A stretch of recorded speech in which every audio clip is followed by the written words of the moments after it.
الحمد لله نحمده ونستعينه ونستغفره ونعوذ بالله من شرور أنفسنا ومن سيئات أعمالنا.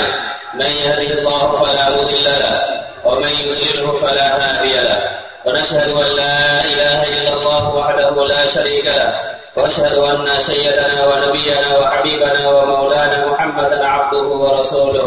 أما بعد، فإن خير الحديث كتاب الله، وخير الحديث حديث محمد صلى الله عليه وسلم، وشر الأمور محدثاتها، وكل محدثة بدعة، وكل بدعة ضلالة، وكل ضلالة في النار.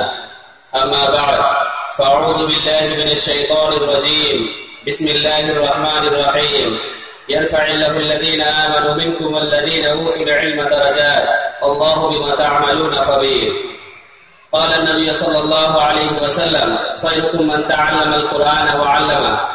وقال النبي صلى الله عليه وسلم: طلب العلم فريضة على كل مسلم.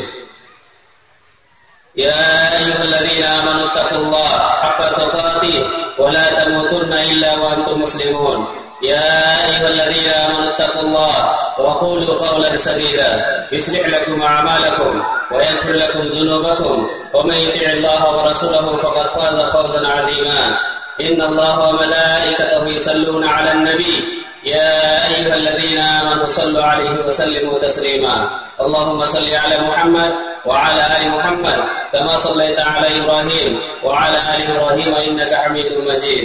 اللهم بارك على محمد وعلى آل محمد كما باركت على إبراهيم وعلى آل إبراهيم إنك حميد مجيد. رب اشرح لي صدري ويسر لي أمري واحلل عقدة من لساني يفقهوا قولي رب زدني علما. শ্রদ্ধেয় সম্মানীয় আজকের এই জলসার সভাপতি সাহেব, মঞ্চে উপবিষ্ট উলামায়ে কেরাম, আমার সামনে দূর দূরান্ত থেকে আগত শ্রোতা মণ্ডলী, পর্দার আড়ালের মা ও বোনেরা, সর্বপ্রথমে আমরা সবাই সেই আল্লাহ সুবহানাহু ওয়া তাআলার শুকরিয়া আদায় করি, যিনি আমাদেরকে এরকম মজলিসে কোরআন হাদিসের আলোচনা শোনার এবং আমাকে কিছু শোনানোর সুযোগ দিয়েছেন। সেই মহান আল্লাহ সুবহানাহু ওয়া তাআলার কৃতজ্ঞতা শুকরিয়া আদায় করি, আলহামদুলিল্লাহ। কারণ যারা জালসার উদ্যোক্তা, এরা কিন্তু একবার ফেল হয়েছে। এই বছরে সম্ভবত জালসার দিন নির্ধারিত ছিল, ন্যাচারাল ক্যালামিটি বলা যেতে পারে, প্রাকৃতিক দুর্যোগ বা বিপর্যয়ের কারণে সেই জালসাটা হওয়া সম্ভব হয়নি। আমিও ভাবতাতে এসে ঘুরে গিয়েছিলাম, আপনারা এটা আশা করি সবাই জানেন। এবারে কিন্তু আলহামদুলিল্লাহ আমরা সেই সুযোগ পেয়েছি, আল্লাহ সুযোগ দিয়েছেন। সবকিছু আল্লাহ নির্দেশে। নিশ্চয়ই আমাদের কিছু শিক্ষা নেওয়ার ছিল, নিশ্চয়ই আমাদের কিছু সতর্কীকরণ ছিল, নিশ্চয়ই আমাদের কিছু কালেকশন করা ছিল। এই কারণে আল্লাহ সুবহানাহু ওয়া তাআলা হয়তো আমাদেরকে পরীক্ষা নিয়েছিলেন যে এত পরিশ্রম করার পরেও জালসার দিনে বৃষ্টি হয়ে গিয়ে আমাদের প্রোগ্রামগুলো ভেস্তে গেল। তো এটা একটা ধৈর্যের পরীক্ষা ছিল আমার মনে হয়। তো যারা জালসার উদ্যোক্তা তাদেরকে আমি কংগ্রাচুলেশন দিচ্ছি যে তারা হেরে যাননি।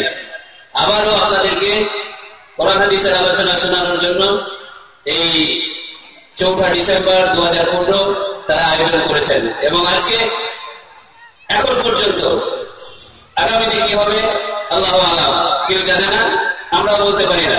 কিন্তু আপ টু ডেট এখন পর্যন্ত আল্লাহ সুস্থভাবে আমাদেরকে কোরআন হাদিস আলোচনা করার সুযোগ দিয়েছেন। ইনশাআল্লাহ যাতে শেষ পর্যন্ত আমাদেরকে দেন ইনশাআল্লাহ। আজকে এই জলসায় সভাপতি সাহেব বললেন টাইমটা একটু আপ ডাউন হয়ে গেল। এরপরে আমার ছিল যে বক্তারা ছিল, তিনি নির্ধারিত সময়ে জ্যামের কারণে উপস্থিত হতে পারেননি। তো যাই হোক, আলহামদুলিল্লাহ আল্লাহ সুযোগ দিয়েছেন আমাকে। আমার তাড়াতাড়ি হয়ে গেলে আবার আমি রিটার্ন করতে পারবো, আলহামদুলিল্লাহ। তো স্টেজের যেটা পজিশন, সেটা আমার ক্ষেত্রে একটু খুবই বেমানান লাগছে, কারণ আমি চাইবো শ্রোতার ফেস টু ফেস আলোচনা করতে। এখন আমাকে এইরকম করে দেখতে হচ্ছে এই বাম দিকের শ্রোতাকে, বা আমার বাম দিকের শ্রোতাগুলোকে একটু 60 ডিগ্রি অ্যাঙ্গেলে দেখতে হচ্ছে, অ্যাঙ্গেল করে। এটা আমার পক্ষে একটু ডিস্টার্ব ফিল হচ্ছে, অসুবিধা হচ্ছে। আর যেহেতু লাইটের সমস্যা, ক্যামেরাতে আবার লাইট না হলে হয় না, যেহেতু আমিও সে মিডিয়ার সাথে যুক্ত, ক্যামেরাতে অনেক লাইট লাগে, নাহলে প্রজেক্টের ছবি আসবে না, অন্ধকার দেখাবে। তো সমস্যা যদিও হচ্ছে, আমি মানিয়ে নেওয়ার চেষ্টা করছি, ইনশাআল্লাহ আপনারা মানিয়ে নেবেন। আমার বাম দিকে যারা আছেন, একটু আমার কথার সাথে আপনাদের মনোযোগটা যাতে থাকে, এটুকু আপনাদের রিকোয়েস্ট করবো আমি। আমার কথার সাথে আপনাদের যেন মনোযোগ কনসেন্ট্রেশনটা থাকে। তো আমি আপনাদের সামনে সভাপতি সাহেব যে বিষয়ে কথা বললেন, এবার নির্দিষ্ট বিষয় নিয়ে আমি ইনশাআল্লাহ আলোচনা করব। এবার বিষয়ে যদি একটা হেডলাইন বলতে হয়, সেই হেডলাইনটা হবে আমার মর্যাদা বৃদ্ধির উপায়। মর্যাদা, রেসপেক্ট, সম্মান, এই সম্মান বৃদ্ধির উপায়, এটাই হচ্ছে আমার আজকে আপনাদের সামনে আলোচনার বিষয়। কারণ পৃথিবীতে প্রত্যেক মানুষ চায় সে সসম্মানে বেঁচে থাকবে, তার মর্যাদা সবসময় যাতে বাড়ে, তার ব্যাপারে আলোচনা, ভালো আলোচনা, সুনাম যাতে হয়, এটা প্রায় মানুষের আমার মনে হয় চায়। এটা মানুষ হিসেবে প্রত্যেক মানুষের একটা স্পেশাল বৈশিষ্ট্য, যে আমরা সবসময় চাই আমাদের সম্মান ঊর্ধ্বমুখী হোক, সম্মানটা বেড়ে যায়, আমরা যেন কোনো সময় অপমানিত না হই, আমাকে যেন কেউ অপমান না করে। তাহলে এই বিষয়টায় আমি আপনাদের চেষ্টা করব যে আমরা সবাই চাই আমাদের সম্মান বেড়ে যায়, কিন্তু তারপরে এখন বর্তমান সিচুয়েশন, ইন্টারন্যাশনাল লেভেল, আন্তর্জাতিক ব্যাপার, আর আমাদের ওয়েস্ট বেঙ্গলের ব্যাপার, তার মধ্যে আমি মুর্শিদাবাদকেও নিয়ে আসবো, যেহেতু আমিও মুর্শিদাবাদের, আপনাদেরও মুর্শিদাবাদ বেলডাঙ্গা বার্তা। সুতরাং ইন্টারন্যাশনাল লেভেলেরও কিছু কথা বলবো, আর আমাদের রাজ্যের সাথে আমাদের মুর্শিদাবাদের পরিস্থিতির কথাও বলবো, যে আমরা মুসলিম হিসেবে আমরা আমাদের মর্যাদা, আমরা আমাদের সম্মান, আমরা আমাদের রেসপেক্ট কতটা ধরে রাখতে পেরেছি। আমরা তো চাই সবাই যে আল্লাহ আমাকে দুনিয়াতে মান সম্মানের আমাকে বাঁচিয়ে রাখুন, এটা আল্লাহর কাছে আমরা দোয়া করি, আল্লাহর কাছে চাই। এমন কেউ কোনো মানুষ চায় না যে আমাকে কেউ এই স্টেজে উঠলাম, আমাকে হাত ধরে নিয়ে স্টেজ থেকে নামিয়ে দেওয়া হলো, কথা বলতে দেওয়া হলো। তাহলে আমাকে যদি এখন কেউ স্টেজ থেকে নিচে নামিয়ে দেয় যে আপনার যোগ্যতা নেই স্টেজে কথা বলা, তাহলে নিশ্চয়ই আমি অপমানিত হব, নিশ্চয়ই এটা একটা প্রেস্টিজিয়াস ম্যাটার হবে, এটা আমার মান সম্মানে লাগবে, তাই কি না? তাহলে এরকম মান সম্মানে লাগবে, এরকম কাজ কারো জীবনে করবো, এটা কিন্তু কেউ চায় না আমার মনে হয়। সে মুসলিম বলেন বা হিন্দু বলেন বা যে কোনো জাতের মানুষের কথাই বলেন। এবার আমি সারা পৃথিবীর মানুষের জন্য আমি আমার কথাগুলো বলবো, যদি হিন্দু ভাইরা শুনে তাদের মধ্য দিয়ে জীবনে কাজে লাগবে, সম্মান তারা পাবে, যদি আমাদের এই কথার উপরে তারা আমল করে। এবার যদি ঈমান নিয়ে আসে তাহলে জান্নাতের শুভ সংবাদ হবে, এবার অন্তত যদি আমল করে, কাজে লাগায়, এই দুনিয়াতেও সম্মান বাড়বে। এখন সর্বত্র আমাদের গভর্নমেন্ট যারা, আমাদের দায়িত্বশীল যারা, তারা মেয়েদের ব্যাপারে দুশ্চিন্তাগ্রস্ত। আমরা পেপার করতে গেলে দেখছি যে মেয়েদের নিরাপত্তার অভাব, মেয়েদের নিরাপত্তা হয় না। বাড়ি থেকে আপনার মেয়ে স্কুলে গেল, কলেজে গেল, আবার যেমন গেল সেমন তেমনি ফিরে আসবে কিনা, এই ব্যাপারে দুশ্চিন্তা। প্রেস্টিজ, সম্মানের হানি, মহিলারা নিজের মর্যাদা নিজেরা হারিয়ে ফেলছে, তাহলে এটাও একটা অপমান। এবার কোন মহিলারাও আশা করি চায় না যে তার মান সম্মান নিয়ে খেলা করা হোক, তার সম্মান যাতে টিকে থাকে, এটা সবাই চায়, মহিলারাও চায়। কিন্তু বর্তমানে পুরুষদের তুলনায় মেয়েদের প্রোটেকশনের অভাব। কেন? আমাদের প্রধানমন্ত্রী, আমাদের মুখ্যমন্ত্রী, এরা কেন মাঝে মধ্যে দুশ্চিন্তায় পড়ে যাচ্ছেন, নিরাপত্তা দিতে পারছেন না, মহিলাদের নিরাপত্তা ঠিকভাবে মহিলারাও পাচ্ছে না। তাহলে এই যে নিরাপত্তা পাচ্ছে না বা দিচ্ছে না, তারা তাদের সম্মান হারিয়ে ফেলছে, এটা কি কারণ সেটা আমি আপনাদের বলবো, যে মহিলারাও কেন নিজের সম্মান ধরে রাখতে পারে না। এবার একটা মহিলাকে অনেক রকম ভাবে অসম্মান, অপমানিত করা হচ্ছে। যেমন একটা ইসলামের বিধানের দৃষ্টিতে যদি আমি বলি আপনাদের, আল্লাহ রাসূল সাল্লাল্লাহু আলাইহি ওয়াসাল্লাম সেই হাদিসের মধ্যে বলেছেন, ইয়া মাশারা শাবাব মান ইসতাতা মিনকুম বাসা ফালিয়াতাজাওয়াজ, হে যুবকের দল, যখন তোমাদের বয়স হলো, বিয়ের সামর্থ্য থাকলে বিয়ে করে নাও কোন নারীকে। তাহলে নারীকে বিয়ে করা মানে একটা নারীকে সম্মান দেওয়া, একটা ইসলামী রত পালন করা। বিয়ে এটা একটা ইবাদত। অনেকে আমরা ভাবো নামাজ, রোজা, হজ, যাকাত এগুলো হচ্ছে ইবাদত, কিন্তু না। যে সমস্ত কাজ যদি আল্লাহ রাসূলের নিয়ম অনুযায়ী আমরা করি, তাহলে সেটাকে ইবাদত, মানে বান্দা, আল্লাহ বান্দা আমরা। এবার আল্লাহ দেখানো পথে, প্রদর্শিত পথে যে কোনো কাজ আমরা করবো, সেটা হবে ইবাদত। তাহলে বিয়ে করা এটা আল্লাহ রাসূলের সুন্নাত অনুযায়ী, সুতরাং এটা একটা ইবাদত হবে। কখন হবে? যদি আমরা কোরআন হাদিসের আলোকে সেই ইবাদতটাকে সম্পন্ন করি, সেই কাজটাকে সম্পন্ন করি। এবার আপনারা যদি পড়েন সূরা নিসা সূরা নাম্বার 4 আয়াত নাম্বার 4 আল্লাহ বলেন ওয়াতুন নিসা সাদাকাতিহিন্না লিল্লাহ, তোমরা যখন মহিলাদেরকে নারীদেরকে বিয়ে করবে তখন তাদেরকে মোহর দাও, মোহর আদায় করো। তাহলে এটা হচ্ছে মেয়েদের একটা রেসপেক্ট, মেয়েদের একটা ইজ্জত, মেয়েদের একটা সম্মান। এটা আল্লাহ সুবহানাহু ওয়া তাআলা প্রদত্ত সম্মান নারীদেরকে আল্লাহ দিয়েছেন। এবার প্রোটেকশন ওটা একটা আলাদা বিষয়, কিন্তু এই যে সম্মান পৃথিবীতে বেঁচে থাকার জন্য এটা one type of protection, financial protection, আর্থিক নিরাপত্তা আল্লাহ সুবহানাহু ওয়া তাআলা এই মোহরের মাধ্যমে নারীদেরকে দিয়েছেন যে যখন কোনো নারীকে বিয়ে করবে তখন তার মোহর আদায় করো। এবার এই ব্যাপারে আপনারা বলুন তো একটু, আমার সাথে সাথ দেন, জিজ্ঞেস করলে উত্তর দেন যে আল্লাহ বলেছেন কোরআনে যুবকের দল যখন কোনো নারীকে বিয়ে করবে তখন মোহর দাও, মোহর কম্পালসারি দিতেই হবে। এবার এখনকার যুগে সেটা কি আমরা পরিপূর্ণ ফলো আপ করছি? আপনাদের কি মনে হয়? নিশ্চয়ই আমরা করি না। করি না তো দূরের কথা, আবার উল্টো রিটার্ন, ইউ মহিলাদের কাছ থেকে আমরা ডিমান্ড করছি। যে ডিমান্ড মহিলাদের করার আল্লাহ ইখতিয়ার দিয়েছেন। সৌদি আরবের মহিলারা ডিমান্ড করে, মোহর ডিমান্ড করে এত টাকা মোহর দিতে হবে, যদি তুমি সম্ভব হয় এসো, তোমাকে আমি লাইফ পার্টনার হিসেবে পেতে চাই, আর যদি সম্ভব না হয় গেট আউট, চলো সেকেন্ড অপশন আছে তোমার, খুঁজে নাও। তাহলে সৌদি আরবের মেয়েদের নিশ্চয়ই একটা ডিমান্ড আছে, পার্সোনালিটি আছে, তাদের সম্মান তারা নিজেরা ধরে রাখতে পেরেছে। এবার আমাদের দেশে মহিলাদেরকে আমরা এত বোকা বানিয়ে দিয়েছি কেন, বা মহিলারা কেন এত ছোট হয়ে গেছে?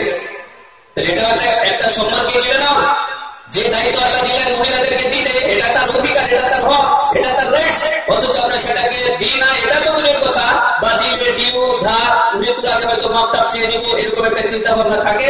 আবার তার কাছ থেকে উল্টো রিটার্ন অনেক কিছু, এসি গাড়ি বাড়ি ফ্রিজ টেলিভিশন, মানে মিসলেনিয়াস অনেক কিছু। তাহলে এটা কি একটা নারীকে অপমান করা হলো?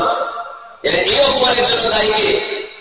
এখানে আমি খুঁজে বের করবো যে নারীরা কেন এই নিজের সম্মানকে হারিয়ে ফেলেছে, কেন এই সম্মানটা পায় না, কেন তারা ডিমান্ড করতে পারে না যে না তোমাকে ডাউরি যৌতুক দেওয়া তো দূরের কথা, আমাকে এত টাকা মোহর দিতে হবে। এটা কেন গার্জেন হিসেবে নিজেও কনফিডেন্স রাখতে পারে না, আর একজন নারীও কেন কনফিডেন্স রাখতে পারে না যে আমি বিনা কোণে যদি স্বামী পাই তাহলে আমি অ্যাকসেপ্ট করতে চাই, আর যারা ডিমান্ড করে তাদেরকে আমি স্বামী হিসেবে গ্রহণ করতে চাই না। তাই এটা মেয়েরা কেন পারে না? নিশ্চয় মেয়েদের মধ্যে কোনো দুর্বলতা আছে, নিশ্চয় মেয়েদের মধ্যে কোনো ঘাটতি আছে, ডেফিসিয়েন্সি আছে। এই ডেফিসিয়েন্সি ঘাটতি আছে বলে তারা তাদের সম্মানটাকে ধরে রাখতে পারে না। এটা জাস্ট এক্সাম্পল স্বরূপ আমি বললাম নারীদের ক্ষেত্রে। এবারে এজ এ হোল সামগ্রিকভাবে আপনাদের বলি, পুরুষ এবং নারী আল্লাহ সুবহানাহু ওয়া তাআলা কোরআন মাজিদের মধ্যে বলছেন, সূরা আল ইমরান সূরা নম্বর 3 আয়াত নম্বর 110, কুনতুম খায়রা উম্মাতিন উখরিজাত লিন-নাস তা'মুরুনা বিল মা'রুফ ওয়া তানহাউনা আনিল মুনকার, তোমরা হচ্ছে পৃথিবীর মধ্যে সর্বশ্রেষ্ঠ জাতি। তাদেরকে উল্লেখ করে আল্লাহ বলছেন আমাদেরকে মুসলিমদেরকে সৌভাগ্যবান আমরা। আল্লাহ বলছেন তোমরাই হচ্ছে পৃথিবীর মধ্যে সর্বশ্রেষ্ঠ জাতি। কুনতুম খায়রা উম্মাহ, তোমরা হচ্ছে পৃথিবীর মধ্যে শ্রেষ্ঠ সম্প্রদায়, শ্রেষ্ঠ জাতি, রেসপেক্টেবল নেশন, সম্মানীয় জাতি। তা'মুরুনা বিল মা'রুফ, তোমাদের কাজ হচ্ছে মানুষকে ভালো কাজের উপদেশ দেওয়া আর মন্দ কাজ থেকে নিষেধ করা। ওয়া তু'মিনুনা বিল্লাহ, এবং আল্লাহ সুবহানাহু ওয়া তাআলার উপরে বিশ্বাস স্থাপন করা। এবার এই একটা আমি ইন্টারন্যাশনাল লেভেলে একটু ব্যাখ্যা দিচ্ছি আপনাদের। আল্লাহ আমাদের টাইটেল দিলেন, উপাধি দিলেন যে পৃথিবীর মধ্যে মুসলিম তোমরা হচ্ছে শ্রেষ্ঠ জাতি, খায়রে উম্মাহ, শ্রেষ্ঠ সম্প্রদায়। এবার যদি আপনাদের বলি এখন বর্তমানে মুসলিমদের সিচুয়েশনটা কোথায়? আল্লাহ টাইটেল দিলেন কোরআনে শ্রেষ্ঠ সম্মানীয় পৃথিবীতে, তোমরা সবসময় ঊর্ধ্বমুখী থাকবে, তোমরা কারো নিচে যাবে না, সবসময় আপর থাকবে, উপরে থাকবে। অথচ বর্তমান সিচুয়েশন যদি আমরা দেখি, ইন্টারন্যাশনাল লেভেল তো বাদ দেন, এবার আমরা আমার ডিস্ট্রিক্টে চলে আসি, মুর্শিদাবাদ। পশ্চিমবঙ্গের মধ্যে দুটো জেলা সংখ্যা গরিষ্ঠ, আপনাদের জানা আছে আশা করি। পশ্চিমবঙ্গে আমরা সংখ্যালঘু, ভারতে আমরা সংখ্যালঘু, কিন্তু এই মুর্শিদাবাদ এবং মালদা এই দুটো জেলাতে আমরা মুসলিমরা সংখ্যালঘু না, সংখ্যাগরিষ্ঠ। মোর দ্যান 67% আমাদের এই মুর্শিদাবাদে। তাহলে মুর্শিদাবাদের আমরা গৌরব। এখানে কোনো সাম্প্রদায়িক দাঙ্গা হয়নি, কেউ বাইরে থেকে আর্মি ব্যাটালিয়ন এসে সবাইকে মুসলিম করে দেয়নি, এরকম কোনো ফাইটিং হয়নি। মুসলিমরা রাজত্ব করেছে প্রায় 1000 বছর ধরে আমাদের ভারতে, কিন্তু তাদের বৈশিষ্ট্য এরকম ছিল না। তারপরেও মুসলিম অধ্যুষিত আমাদের ডিস্ট্রিক্ট এই মুর্শিদাবাদ। এবার যদি আপনাদের একটা দুঃখের কোশ্চেন, আফসোসের কোশ্চেন, এবং প্রেস্টিজের প্রশ্ন যে পশ্চিমবঙ্গের মধ্যে সবচাইতে পিছিয়ে পড়া জেলা কোনটা? অ্যান্সার কোনটা হবে? অ্যান্সার হবে মুর্শিদাবাদ। তাহলে আল্লাহ সুবহানাহু ওয়া তাআলার কথার সাথে বাস্তবের মিল হলো না। আল্লাহ সুবহানাহু ওয়া তাআলা বলেছেন কুনতুম খায়রা উম্মাহ, তোমরা হচ্ছে পৃথিবীর শ্রেষ্ঠ সম্প্রদায়, শ্রেষ্ঠ জাতি, আর আমরা এখন হয়ে গেছি পিছিয়ে পড়া জাতি। পশ্চিমবঙ্গের মধ্যে মুর্শিদাবাদ আর মালদা যেহেতু মুসলিম অধ্যুষিত, মুসলিমের সংখ্যা বেশি, এই কারণে এই দুটো জেলা সবচেয়ে বেশি পিছিয়ে পড়া সব দিক দিয়ে, লেখাপড়া, স্বাস্থ্য, প্রোটেকশন, নিরাপত্তা, খাদ্য, চাকরি বাকরি সমস্ত ডিপার্টমেন্টে পিছিয়ে পড়া। এবার একদিক দিয়ে কিছুটা পিছিয়ে পড়া আর একদিক দিয়ে পিছিয়ে রাখা, দুটোই বল 50-50। কারণ নিজের সম্মান নিজে হারিয়ে চলে পারি কোনটা না, কিছুটা দায়ী আছে আমরা। এবার সেটা আমি আপনাদের সামনে বলবো যে কারণটা কি, রুট কজটা কি, এর গোড়াতে আমাদেরকে হাত দিতে হবে, কখনো করে দিলে হবে না, আসল জায়গাতে গিয়ে আমাদেরকে দিতে হবে। তাহলে মুর্শিদাবাদে যে পার্সেন্টেজের সংখ্যা পপুলেশন, সেই তুলনায় স্কুলের অভাব, সেই তুলনায় কলেজের অভাব, সেই তুলনায় মেডিকেল কলেজের অভাব, সেই তুলনায় ইউনিভার্সিটির অভাব। আজকে যান আপনি মেদিনীপুর, বাঁকুড়া, হুগলি, একবারে আমাদের মুর্শিদাবাদের মধ্যে হয়তো হবে, অথচ তাদের স্কুল, তাদের কলেজ, তাদের ইউনিভার্সিটি সব দিক দিয়ে তারা উন্নত, যেহেতু মুসলিমের সংখ্যা কম, সার্বিক পর্যাপ্ত পরিমাণে তাদের পরিষেবা দেওয়া হচ্ছে। আর আমাদেরকে মুসলিম শুধু পিছিয়ে পড়া নয়, পিছিয়ে রাখা হয়েছে, এটা তার মধ্যে একটা কারণ। তাহলে আমাদেরকে কারণ বুঝতে হবে, নেতাদের পিছনে পিছনে ঘুরলে হবে না, শুধু দিতে হবে করতে হবে করে আসল জায়গাতে আমাদেরকে ফিরে আসতে হবে। তাহলে আসল জায়গা কোনটা? আমরা মুসলিম হিসেবে আমরা অনেক দায়িত্ব থেকে দূরে সরে গেছি, এটা 1 নম্বর কারণ। মুসলিম অধ্যুষিত, মুসলিম পরিবারের মধ্যে জন্মসূত্রে মুসলিম, কিন্তু আল্লাহ সুবহানাহু ওয়া তাআলা যে দায়িত্ব আমাদেরকে দিয়ে পৃথিবীতে পাঠিয়েছেন, এই দায়িত্ব থেকে আমরা অনেক দূরে শুধু নয়, অনেক কিলোমিটার দূরে সরে চলে গেছি।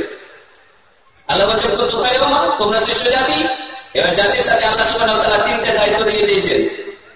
ফর এক্সাম্পল, উদাহরণ, আমাদের সভাপতি সাহেব যিনি আছেন, আমি হ্যান্ডবিলে দেখলাম, এই হাজিজিয়া মাদ্রাসার তিনি প্রধান শিক্ষক। এবার আপনারা জানেন একটা স্কুলের প্রধান শিক্ষকের যেটা সম্মান, রেসপেক্ট, মর্যাদা নিশ্চয়ই অ্যাসিস্ট্যান্ট টিচার যারা থাকেন তাদের তুলনায় একটু বেশি, আপডাউন নাকি? অ্যাসিস্ট্যান্ট টিচার আর হেড টিচার তাদের সমান কি লেভেল সম্মান? নিশ্চয়ই লেভেল না। একটা ক্রিকেট প্লেয়ার টিমের ক্যাপ্টেনের সম্মান আর বাকি 11টা প্লেয়ারের সম্মান 1:1, 50-50 না আপডাউন? নিশ্চয়ই আপডাউন। একটা কলেজের প্রিন্সিপালের যা সম্মান, নিশ্চয়ই অন্যান্য অধ্যাপকদের জেনারেল তাদের সম্মান একই রকম নয়। তাহলে যার সম্মান তার সাথে টাইটেল লেগে থাকে হেড মাস্টার, প্রিন্সিপাল, প্রধানমন্ত্রী, মুখ্যমন্ত্রী, ক্যাপ্টেন, তাহলে এই যে একটা উপাধি লেগে থাকে, এবার যেমন টাইটেল উপাধি লেগে থাকে, তার সাথে সাথে তার একটা এক্সট্রা রেসপন্সিবিলিটি থাকে, এক্সট্রা দায়িত্ব থাকে।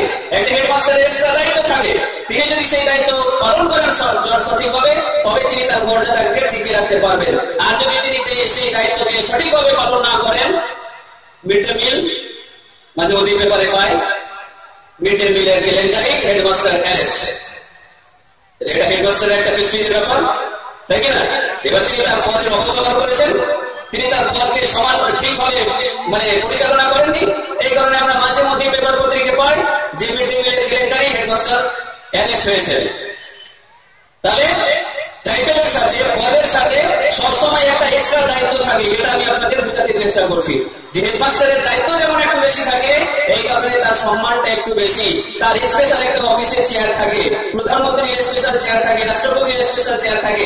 একটা সাধারণ টিচার ওই স্পেশাল হেডমাস্টারের চেয়ারে গিয়ে বসে যেতে পারে না, এটা হেডমাস্টারের চেয়ারে অপমান করা হবে। একজন শিক্ষিত বুদ্ধিজীবী যদি হয়, সে কোনোদিন হেডমাস্টার বা প্রিন্সিপালের চেয়ারে গিয়ে বসতে পারে না, এটা তার রেসপেক্ট, এটা হচ্ছে তার সম্মান। তাহলে আল্লাহ সুবহানাহু ওয়া তাআলা আমাদেরকে সম্মান দিয়েছেন, কিন্তু তার সাথে সাথে আমাদের দায়িত্ব দিয়েছেন, বান্দা মুসলিম খায়রে উম্মাহ, যদি তুমি খায়রে উম্মাহ হিসেবে পৃথিবীতে টিকে থাকতে চাও, তাহলে তোমাকে এই মিনিমাম 2টো দায়িত্ব করতে হবে, পালন করতে হবে। একটা হচ্ছে তা'মুরুনা বিল মা'রুফ, মানুষকে ভালো কাজে আহ্বান করতে হবে, হালাল হারামের শিক্ষা মানুষকে দিতে হবে, আর মন্দ কাজ থেকে মানুষকে নিষেধ করতে হবে। আর তু'মিনুনা বিল্লাহ, আল্লাহর উপর ঈমান আনতে হবে। তাহলে আপনারা বলুন মুসলিম হিসেবে যে আমরা যারা মুসলিম, এই মুসলিম আর অমুসলিম পার্থক্য করা এটাই তো বড় জটিল বিষয় হয়ে গেছে বর্তমানে। ভালো কাজের প্রতি মানুষকে ডাকা আর মন্দ কাজে নিষেধ করা, এটা যে আমি কাউকে বলবো, এবার ভালো আর মন্দ পার্থক্য করাটাই তো এখন মুশকিল হয়ে গেছে। হালাল হারাম ইজ ওয়ান ইকুয়াল, হালাল হারাম বলে যে পার্থক্য, সেটাই তো করা এবার অপরকে বলা তো দূরের কথা, তাই কি না? আল্লাহ রাসূল সাল্লাল্লাহু আলাইহি ওয়াসাল্লাম এই প্রসঙ্গে একটি হাদিসে বলেন, সেই হাদিসে মান রাআ মিনকুম মুনকারান ফালিয়ুগাইয়িরহু বিয়াদিহি ফাইন ইয়াস্তাতি ফাবিলিসানিহি ফাইন ইয়াস্তাতি ফাবিকলবিহি ওয়া যালিকা যাহুল ঈমান।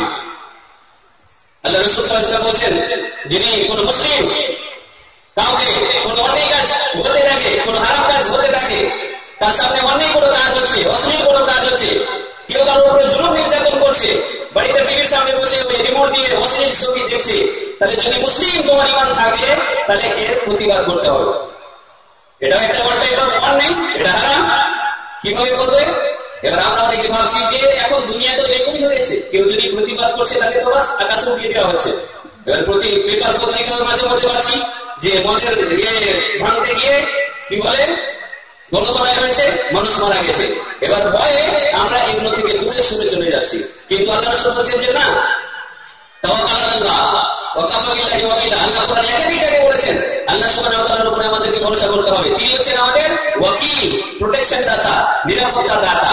তাহলে আপনি যদি আপনার চোখের সামনে কোনো অন্যায় কাজ হতে দেখেন, তাহলে আপনাকে তিনটে পদ্ধতি আল্লাহ রাসূল শিক্ষা দিচ্ছেন, যে তিনটে পদ্ধতির মাধ্যমে আপনি অন্যায় প্রতিবাদ করতে পারেন যদি আপনি ইমানদার হন।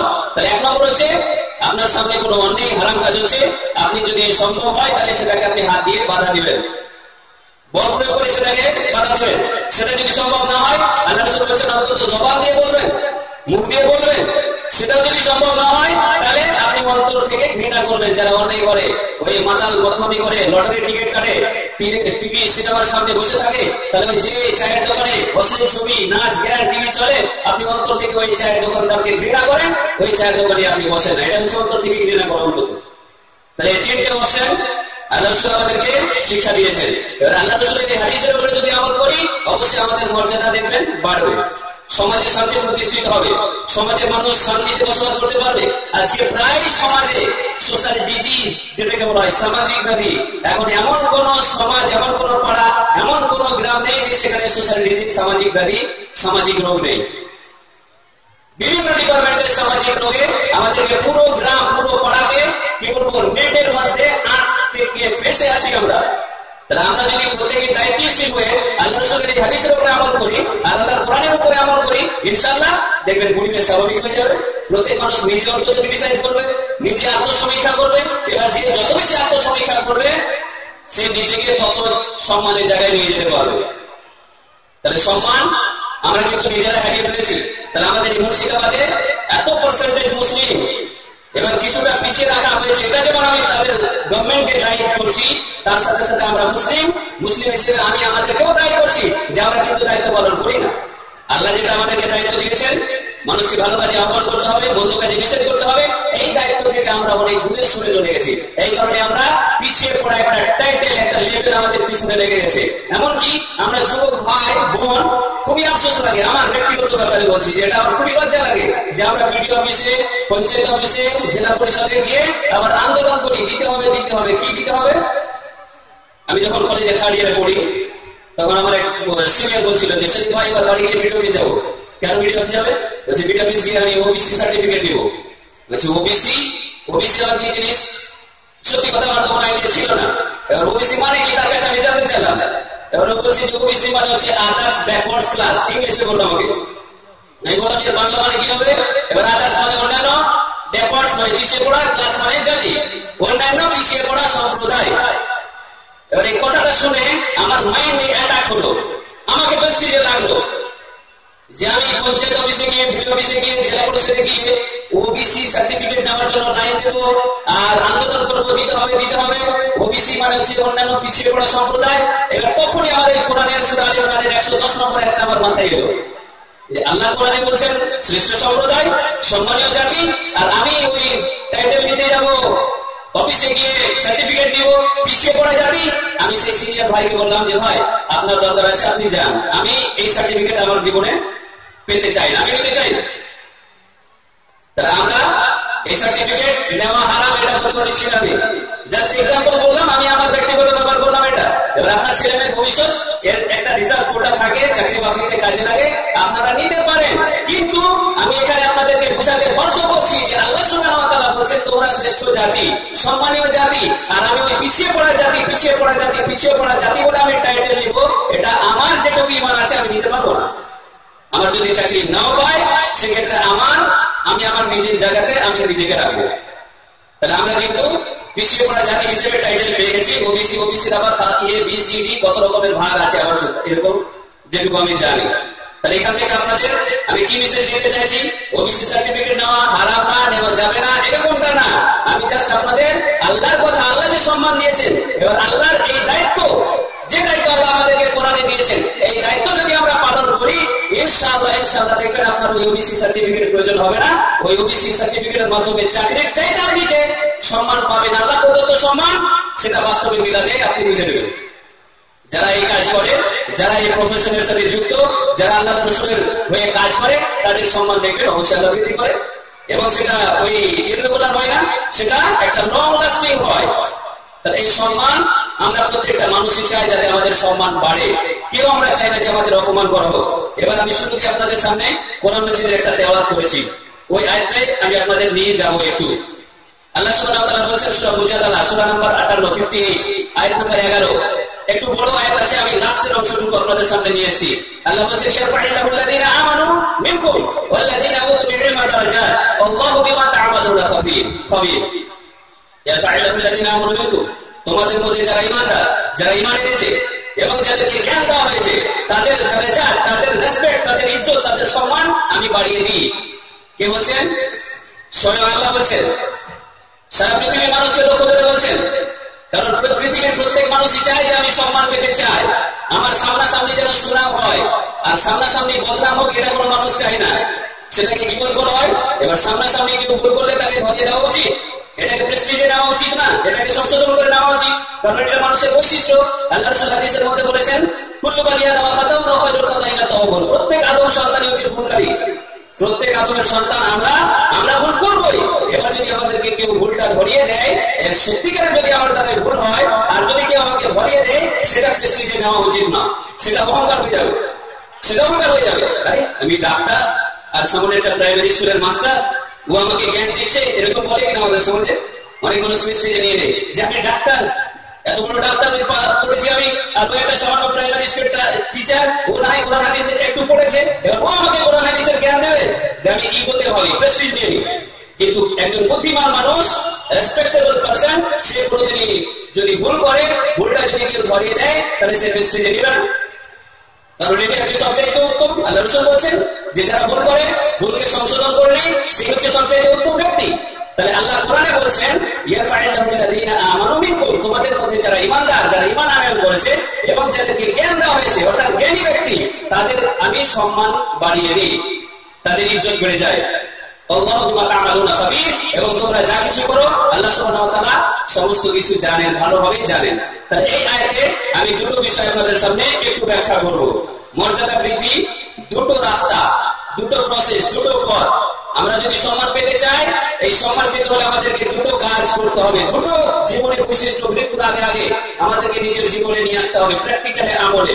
নাম্বার 1 হচ্ছে ঈমানদার হতে হবে, নাম্বার 2 হচ্ছে জ্ঞানী হতে হবে। ঈমানদার এবং জ্ঞানী, এই দুটোর মাধ্যমে আপনার সম্মান ইনশাআল্লাহ বৃদ্ধি পাবে, এবং সেই সম্মান টেম্পোরারি প্লাস পার্মানেন্ট উভয় জগতে কাজে আসবে। এবার আপনারা বলবেন পৃথিবীতে সবচেয়ে সম্মানীয় পেশা, আপনাদের জিজ্ঞেস করছি, আপনারা বলুন তো পৃথিবীতে সবচেয়ে সম্মানীয় পেশা, সম্মানীয় উপাধি কোন ডিগ্রিটাকে বলা হয়?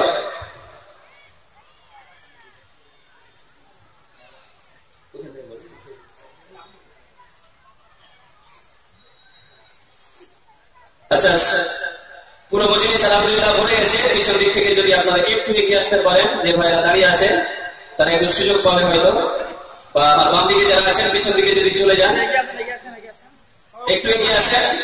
এটা একটা খুব বড় ডিস্টার্ব হয়ে গেল,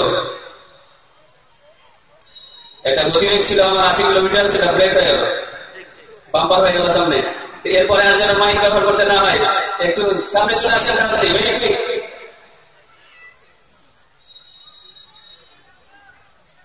হ্যাঁ, তো যারা দাঁড়িয়ে আছে একবারে পিছনে বসে যাবেন। মাশাআল্লাহ, আলহামদুলিল্লাহ, জাযাকাল্লাহ খাইর, আল্লাহ যেন আপনাদের উত্তম প্রতিদান দেন। তো আমি এগিয়ে চলছিলাম আপনাদেরকে 80 কিলোমিটার গতিবেগে, এসি গাড়িতে নিয়ে যাচ্ছিলাম, তাই না? 4 লেন আমাদের NH-34 গাড়ি চালাতে আমিও ড্রাইভার, মাশাআল্লাহ, মিনিমাম 100 কিলোমিটার, মানে 4 লেন যেহেতু হয়ে গেছে, আমি একদিকে দিকে যাচ্ছি, আবার ও দিকে যাচ্ছে, তাহলে ক্লাচ দেওয়া বা গিয়ার চেঞ্জ করার প্রয়োজনই হয় না। এই কারণে মিনিমাম 100 কিলোমিটার গতিবেগে গাড়ি চালায় এই NH-34। তো সেই গতিবেগে আপনাদের নিয়ে আমি এগিয়ে যাচ্ছিলাম, মাঝপথে একটু ব্রেক হলো, বাম্পার পড়ে গেল। এবার বাম্পার পড়তেও পারে, এরপরে যেন আর বাম্পার না পড়ে সেটা আমি সভাপতিকে রিকোয়েস্ট করছি। আর পিছন দিকে যারা এসেছেন আলহামদুলিল্লাহ চলে এসেছেন। তো আমরা এগিয়ে যাচ্ছিলাম, আল্লাহ আমাদেরকে যেন সম্মান দেন, কারণ এটা আমাদের বৈশিষ্ট্য, যে সসম্মানে বেঁচে থাকা এটা বড় একটা বৈশিষ্ট্য আমাদের জীবনে পাওনা, এটা কিন্তু আমরা সবাই পেতে চাই। তাহলে এই সম্মান পেতে হলে আমি দুটো পয়েন্টের উপরে ভিত্তি করে কোরআনের আয়াতের আলোকে আপনাদেরকে এবার নিয়ে চলার চেষ্টা করছি। যে আল্লাহ বলছেন সম্মান পেতে হলে ইমানদার হতে হবে আর জ্ঞানী হতে হবে, কারণ এই দুটো সম্মান বৃদ্ধি হতে যদি আমরা পেতে চাই। কারণ আমরা জানি আমরা আদমের সন্তান। আদম আলাইহিস সালামকে যখন ফার্স্ট আল্লাহ সৃষ্টি করলেন মাটি দিয়ে, আপনারা বলুন তো ফেরেশতারা কি বলেছিলেন? না, মানুষ সৃষ্টি করতে হবে না, খলিফা সৃষ্টি করতে হবে না। আল্লাহ বলেছিলেন না, চলো এটা আমার ইচ্ছা, আমি করবো। এবার আদম আলাইহিস সালামকে আল্লাহ সৃষ্টি করলেন মাটি দিয়ে। এবার আল্লাহ সুবহানাহু ওয়া তাআলা আশ্চর্যভাবে আদম আলাইহিস সালামকে ইলম দান করলেন, জ্ঞান দান করলেন অনেক বিষয়ে। ওয়া আল্লামা আদম আল আসমাআল হুসনা, সূরা বাকারা 33 নম্বর আয়াতে আল্লাহ বলেন আমি আদমকে সমস্ত বিষয়ের নাম শিক্ষা দিলাম। মানে জ্ঞানের শুরু তাহলে কোথায়? সোর্স অফ নলেজ, জ্ঞানের উৎস। তাহলে জ্ঞানের উৎস হচ্ছে স্বয়ং আল্লাহ সুবহানাহু ওয়া তাআলা আদম আলাইহিস সালাম থেকে। এবার আল্লাহ সুবহানাহু ওয়া তাআলা আদম আলাইহিস সালামকে একটা ছোট কনফারেন্সে নিয়ে এলেন ফেরেশতাদের সামনে। ফেরেশতারা আছে, আদম আলাইহিস সালাম আছেন। এবার ফেরেশতাদেরকে আল্লাহ জিজ্ঞেস করছেন, চলো বলো এই সমস্ত জিনিসগুলোর নাম। ফেরেশতারা কি বলেছিলেন? আল্লাহ আমাদের জ্ঞান লিমিটেড, আমাদের জ্ঞান সীমিত। আল্লাহ তুমি যা কিছু আমাদেরকে শিক্ষা দিয়েছো আমরা সেই নিয়ে অতটুকুই জানি, এর চাইতে বেশি জানি না। এবার তারা কিন্তু ফিউজ হলেন। এবার আদম আলাইহিস সালামকে আল্লাহ বলেন, চলো বলো এই সমস্ত বিষয়গুলো। আদম আলাইহিস সালামকে যেহেতু আল্লাহ আগে দিয়ে দিয়েছেন জ্ঞান, এই কারণে সমস্ত বিষয়ের নাম আদম আলাইহিস সালাম বলে ফেললেন। তাহলে জ্ঞান কোথা থেকে শুরু? সে আদম আলাইহিস সালাম থেকে। সোর্সটা কোথায়? উৎপত্তিটা কোথায়? স্বয়ং আল্লাহ সুবহানাহু ওয়া তাআলা। তাহলে এই যে মানুষ সৃষ্টির শ্রেষ্ঠ আমরা মানুষরা, সুতরাং এই মানুষকে আল্লাহ সুবহানাহু ওয়া তাআলা সেই আসমান থেকে জ্ঞান দিয়ে পাঠিয়েছেন এই পৃথিবীতে। তাহলে সোর্স অফ নলেজ হচ্ছে আল্লাহ সুবহানাহু ওয়া তাআলা স্বয়ং। আদম আলাইহিস সালামকে সেই জ্ঞান দিলেন। এবার ফেরেশতারা কি হয়েছিলেন? লজ্জিত হয়েছিলেন। আল্লাহ তখন কি বলেছিলেন? ইন্নী আ'লামু মা লা তা'লামুন, আমি যা জানি তোমরা সেটা জানো না। এবার ফেরেশতারা সেটা লজ্জিত হয়ে বুঝতে পারলেন, হ্যাঁ আল্লাহ তোমার যে জ্ঞান অসীম জ্ঞানের অধিকারী। ইন্নাল্লাহা আলিমুন হাকীম, আল্লাহ হচ্ছেন সবচেয়ে মহা জ্ঞানী। তাহলে এখানে ফেরেশতাদের সামনে আদম আলাইহিস সালামের সম্মান একটু বৃদ্ধি হয়েছিল মনে হয়। বুঝতে পারছেন আমার কথা? আদম আলাইহিস সালামের ইজ্জত একটু বেড়ে গেল না? ফেরেশতারা ছোট হয়ে গেল না? যে তারা বলতে পারলো না, তারা বলছে আমরা সারেন্ডার আল্লাহ, আমরা তো জানি না, আমাদেরকে শেখানো হয়নি। আর আদম আলাইহিস সালামকে আল্লাহ শিখিয়ে দিয়েছেন, জ্ঞান দিয়ে দিয়েছেন। এবার আদম আলাইহিস সালামের সম্মান ফেরেশতাদের সামনে কিন্তু বেড়ে গেল। তাহলে জ্ঞান সম্মান বাড়ায়। এবার কত হাজার হাজার বছর আগে কোরআন নাযিল হয়েছে। এবার সেই কোরআনে আল্লাহ বলছেন যে তোমাদের ঈমানদার হতে হবে, জ্ঞানী হতে হবে। এই দুটো বৈশিষ্ট্যের অধিকারী যদি হতে পারো তাহলে তোমরা সম্মান পাবে। এবার পৃথিবীতে জ্ঞানী কারা? জ্ঞান অর্জন করার জন্য কি করতে হয়? আমাদের স্টাডি করতে হয়, পড়াশোনা করতে হয়। এবার আল্লাহ কোরআনে প্রথম যেটা মেসেজ, প্রথম যেটা শব্দ কোরআনে ব্যবহার করেছেন সেটা হচ্ছে ইকরা, রিড, পড়ো। আল্লাহ রাসূল যখন হিরা গুহাতে ছিলেন, জিবরিল আলাইহিস সালাম প্রথমে এলেন। 2013 সালে আল্লাহ আমার সৌভাগ্যে জুটিয়েছিলেন। সেই হিরা গুহা পর্বতে আমি উঠেছিলাম হজে গিয়ে। এবার ইন্ডিয়ান হাজি যারা বয়স্ক অবস্থায় যায় বলে সবাই পারে না। এবার মাশাআল্লাহ আল্লাহ আমার স্বপ্ন পূরণ করেছিলেন, একটা জীবনের স্বপ্ন ছিল। তো সেই হিরা গুহাতে প্রায় 5-7 মিনিট আমি ছিলাম, যেখানে ওহী নাযিল হয়েছিল প্রথম। তো সেই হিরা গুহাতে জিবরিল আলাইহিস সালাম এসে মুহাম্মদ সাল্লাল্লাহু আলাইহি ওয়াসাল্লামকে বলেছিলেন, ইকরা, পড়ো সূরা আল-আলাকের 1 থেকে 5 আয়াত নাযিল হয়েছিল। আল্লাহ রাসূল কি বলেছিলেন? মা আনা বিকারি, আমি পড়তে জানি না। কি করলেন? জিবরিল আলাইহিস সালাম চলে গেলেন, যে আল্লাহ আমাকে পাঠিয়েছিলেন, আপনি বলছেন আমি পড়তে জানি না, বাস আমি চলে গেলাম। ফার্স্ট চান্স চলে যায়নি। জিবরিল আলাইহিস সালাম মুহাম্মদ সাল্লাল্লাহু আলাইহি ওয়াসাল্লামকে বুকে জড়িয়ে ধরে বলছেন, ইকরা, রিড, পড়ুন, আপনাকে পড়তে হবে। সেকেন্ড আবার রিপিট করছেন, মা না বিকারি, আমি পড়তে জানি না। এবার সত্যিকারের আল্লাহ রাসূল না নার্সারি স্কুলে পড়েছেন, না প্রাইমারি স্কুলে পড়েছেন, না স্কুলে পড়েছেন, না হাই স্কুলে পড়েছেন, পড়ার সুযোগ পাননি। তার অক্ষর জ্ঞান ছিল না, তিনি নিরক্ষর ছিলেন। আল্লাহ রাসূল সত্য কথাই বলছিলেন। আবার জিবরাইল আলাইহিস সালাম তাকে বুকে জড়িয়ে ধরে বলেন, ইকরা বিসমি রাব্বিকাল্লাযী খালাক, পড়ুন আপনার রবের নামে যিনি আপনাকে সৃষ্টি করেছেন। তাহলে এখান থেকে আমাদের কি শিক্ষা নিতে হবে? এখনই যদি আমি আপনাদের বলি, আপনারা কোরআন পড়তে কতজন জানেন? একটু মাখরাজ তাজবিদ বাদ দিলাম, রিডিং পড়তে জানেন এরকম কতজন একটু হাত তুলেন তো একটু প্লিজ। যদি কেউ পয়সা সিনিয়র আছেন আপনারা, ছোট্ট ভাই হিসেবে বলছি, এই 10-1 হবে কিনা সন্দেহ আছে। মাশাআল্লাহ, জাযাকাল্লাহ। এই অল্প কিছু হাত উঠলো। এবার 80% মুসলিম, 80% বললে ভুল হবে না আশা করি, 80% মুসলিম আমরা কোরআন পড়তে জানি না। জানি না। আল্লাহ রাসূল বলেছিলেন যে জানি না। জিবরাইল আলাইহিস সালামকে আল্লাহ রাসূল বলেছিলেন, মা আমি জানি, আমি পড়তে জানি না। তিনি কিন্তু ছেড়ে দেননি, বারবার বলে বলে বাধ্য করেছিলেন। আল্লাহ রাসূল সাল্লাল্লাহু আলাইহি ওয়াসাল্লাম তিনি মুখ খুলে গেল, পড়তে শুরু করলেন। এবার পড়া মানে কোরআন নাযিল হলো দিয়ে পড়া এরকম না, ওহির মাধ্যমে আল্লাহ জ্ঞান দান করলেন মুহাম্মদ সাল্লাল্লাহু আলাইহি ওয়াসাল্লামকে। তাহলে সারা পৃথিবীর মধ্যে সবচেয়ে জ্ঞানী হচ্ছেন কে? ওরকম জ্ঞানী আসবে না কেমন পর্যন্ত। তাহলে তিনি হচ্ছেন আমাদের শেষ নবী মুহাম্মদ সাল্লাল্লাহু আলাইহি ওয়াসাল্লাম। তাহলে তিনি একজন নিরক্ষর, ইলিটারেট, অজ্ঞ ছিলেন, অথচ কিসের মাধ্যমে তিনি এত বড় জ্ঞানী হলেন? ওহির মাধ্যমে জ্ঞানী হলেন। আল্লাহ সুবহানাহু ওয়া তাআলা ওহী নাযিল কোরআনের মাধ্যমে তিনি জ্ঞানী হলেন। তাহলে সেই কোরআন যদি আমরা বলি যে আমরা এই যে হাত তুললাম না, বেশিরভাগই এবার জানি না বলে তুললাম না, এবার আমি আপনাদের বাধ্য করবো, জানি না বললে এটা কোরআনে বলতে পারবো না যে না জানি না, জানার সুযোগ হয়নি। 1450-1500 বছর আগে থেকে বক্তারা বলছেন যে পড়ো পড়ো পড়ো পড়ো পড়ো। এবার আমরা কোন পড়াটা পড়বো? পড়ার এখন তো আমাদের সর্বশিক্ষা মিশন খুব সফল। সফল তাদের পরিশ্রমে নয়, সফল হচ্ছে বেসরকারি স্কুলগুলোর পরিশ্রমে। কারণ যত ডাক্তার, মাস্টার, ইঞ্জিনিয়ার ম্যাক্সিমাম আমার মনে হয় বেসরকারি থেকে, সরকারি স্কুল থেকে কম। তাহলে এর মাধ্যমে আমি কি করছি? সরকারি স্কুলকে কি ছোট করছি, অসম্মানিত করছি, অপমানিত করছি। এবার সরকারি স্কুলের পঠন পাঠন এমন হয়ে গেছে যে এসব খিচুড়ি খাওয়া চলে যাও প্রাইমারি লেভেলটা। এবার হাই স্কুল 8 পর্যন্ত মনে হয় এখন মিড চালু হয়েছে। এবার সে একটু রিল্যাক্স হয়েছে, খিচুড়ি খাওয়ার জন্য 1 ঘন্টা বসে থাকতে পান। তাহলে সরকারি স্কুলে পঠন পাঠন এখন সেরকম ভাবে হয় না বলে বেসরকারি স্কুলে, যারা সরকারি স্কুলে চাকরি করেন তারাই এখন বেসরকারি স্কুলে পড়ান।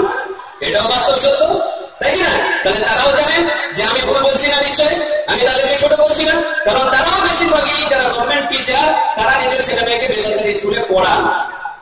তাহলে এই যে পড়ার একটা ঝোঁক বেড়েছে, একসময় মুসলিমরা পড়াতে পিছিয়ে এটা ছিল, কিন্তু এখন আলহামদুলিল্লাহ আলহামদুলিল্লাহ আমরা বলতে শিখেছি যে না, মুসলিমদের মধ্যে এডুকেশন, পড়াশোনার একটা স্রোত এসছে, পড়াশোনার প্রতি মানুষের একটা ঝোঁক এসছে।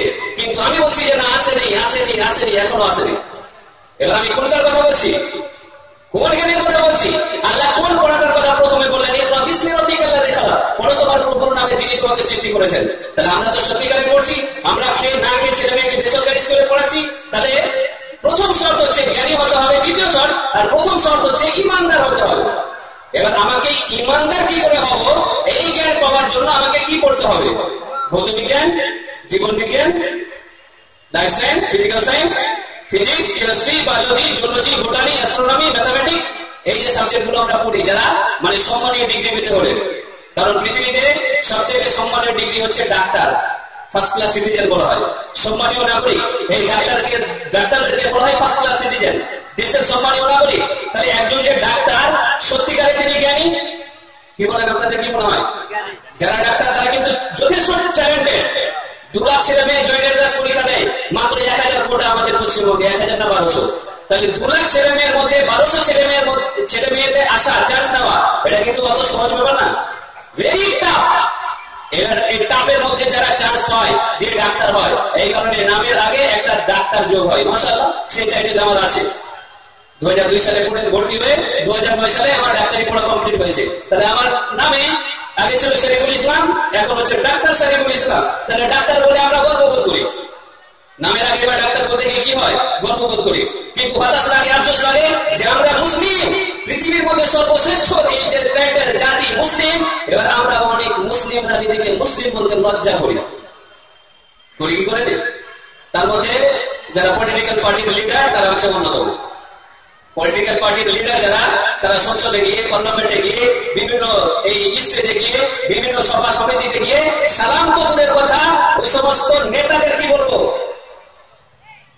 মানে বেশি কথা হয়ে যাবে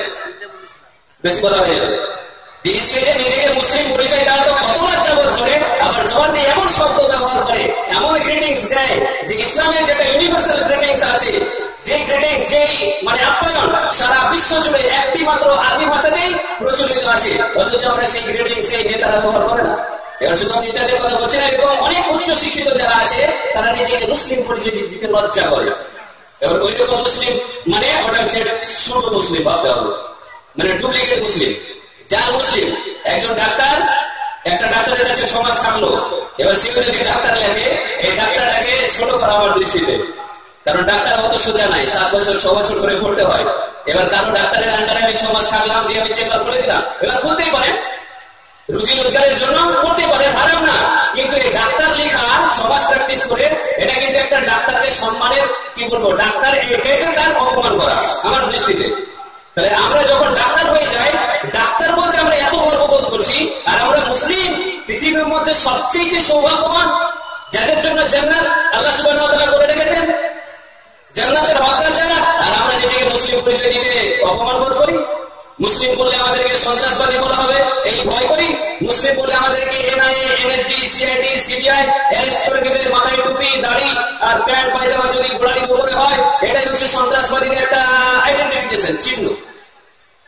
যারা এনআইএ, এনএসজি, সিআইডি, সিবিআই, কিছুদিন আগে তো আপনাদের বেলডাঙ্গাতে বেশ মাশাআল্লাহ, মানে কাজ তো কিছু নেই তাদের, একটা যদি কিছু পেয়ে যায় ওই শিয়ালের মতো শিকার করার মতো। শিয়ালের যেমন শিয়াল বা ওই রাত্রে রাস্তা দিয়ে যায়, তো অনেক শিয়াল দেখতে পাওয়া যায় রাত্রে, শিয়ালরা তাদের খাবার সন্ধান করে, শিকারী সন্ধান করে।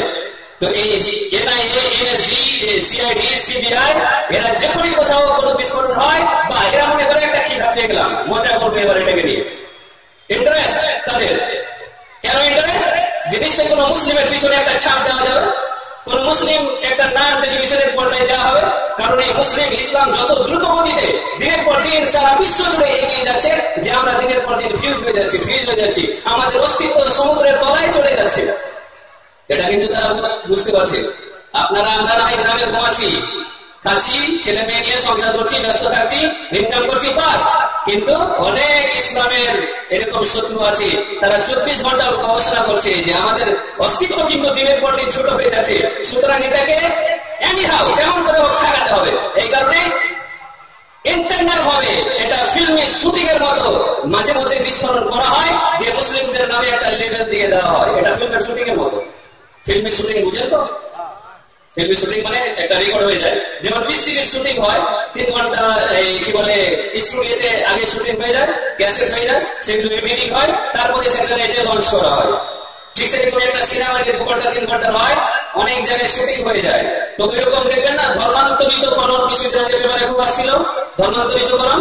এবার দেখা যাচ্ছে মাথায় টুপি আছে, আগুনের সামনে বসে আছে, এরা ধর্মান্তরিত মানে পূর্বের ধর্মে ফিরে যাচ্ছে, মানে আবার হিন্দু হচ্ছে। এগুলো হচ্ছে ফিল্মি শুটিং, এগুলো যে ফিল্মের শুটিং। তারাই হয়তো মাথায় টুপি দিয়েছে, নকল দাড়ি বানিয়েছে, দিয়ে এটা যাতে মুসলিমরা যেহেতু ইসলামে অনেক মুসলিম ইসলাম গ্রহণ করছে, সুতরাং এটা যাতে কিছুটা অন্তত হলেও কি করা যায়, সাপ্রেস করা যায়, চেপে রাখা যায়, এটা হচ্ছে তাদের একটা চক্রান্ত।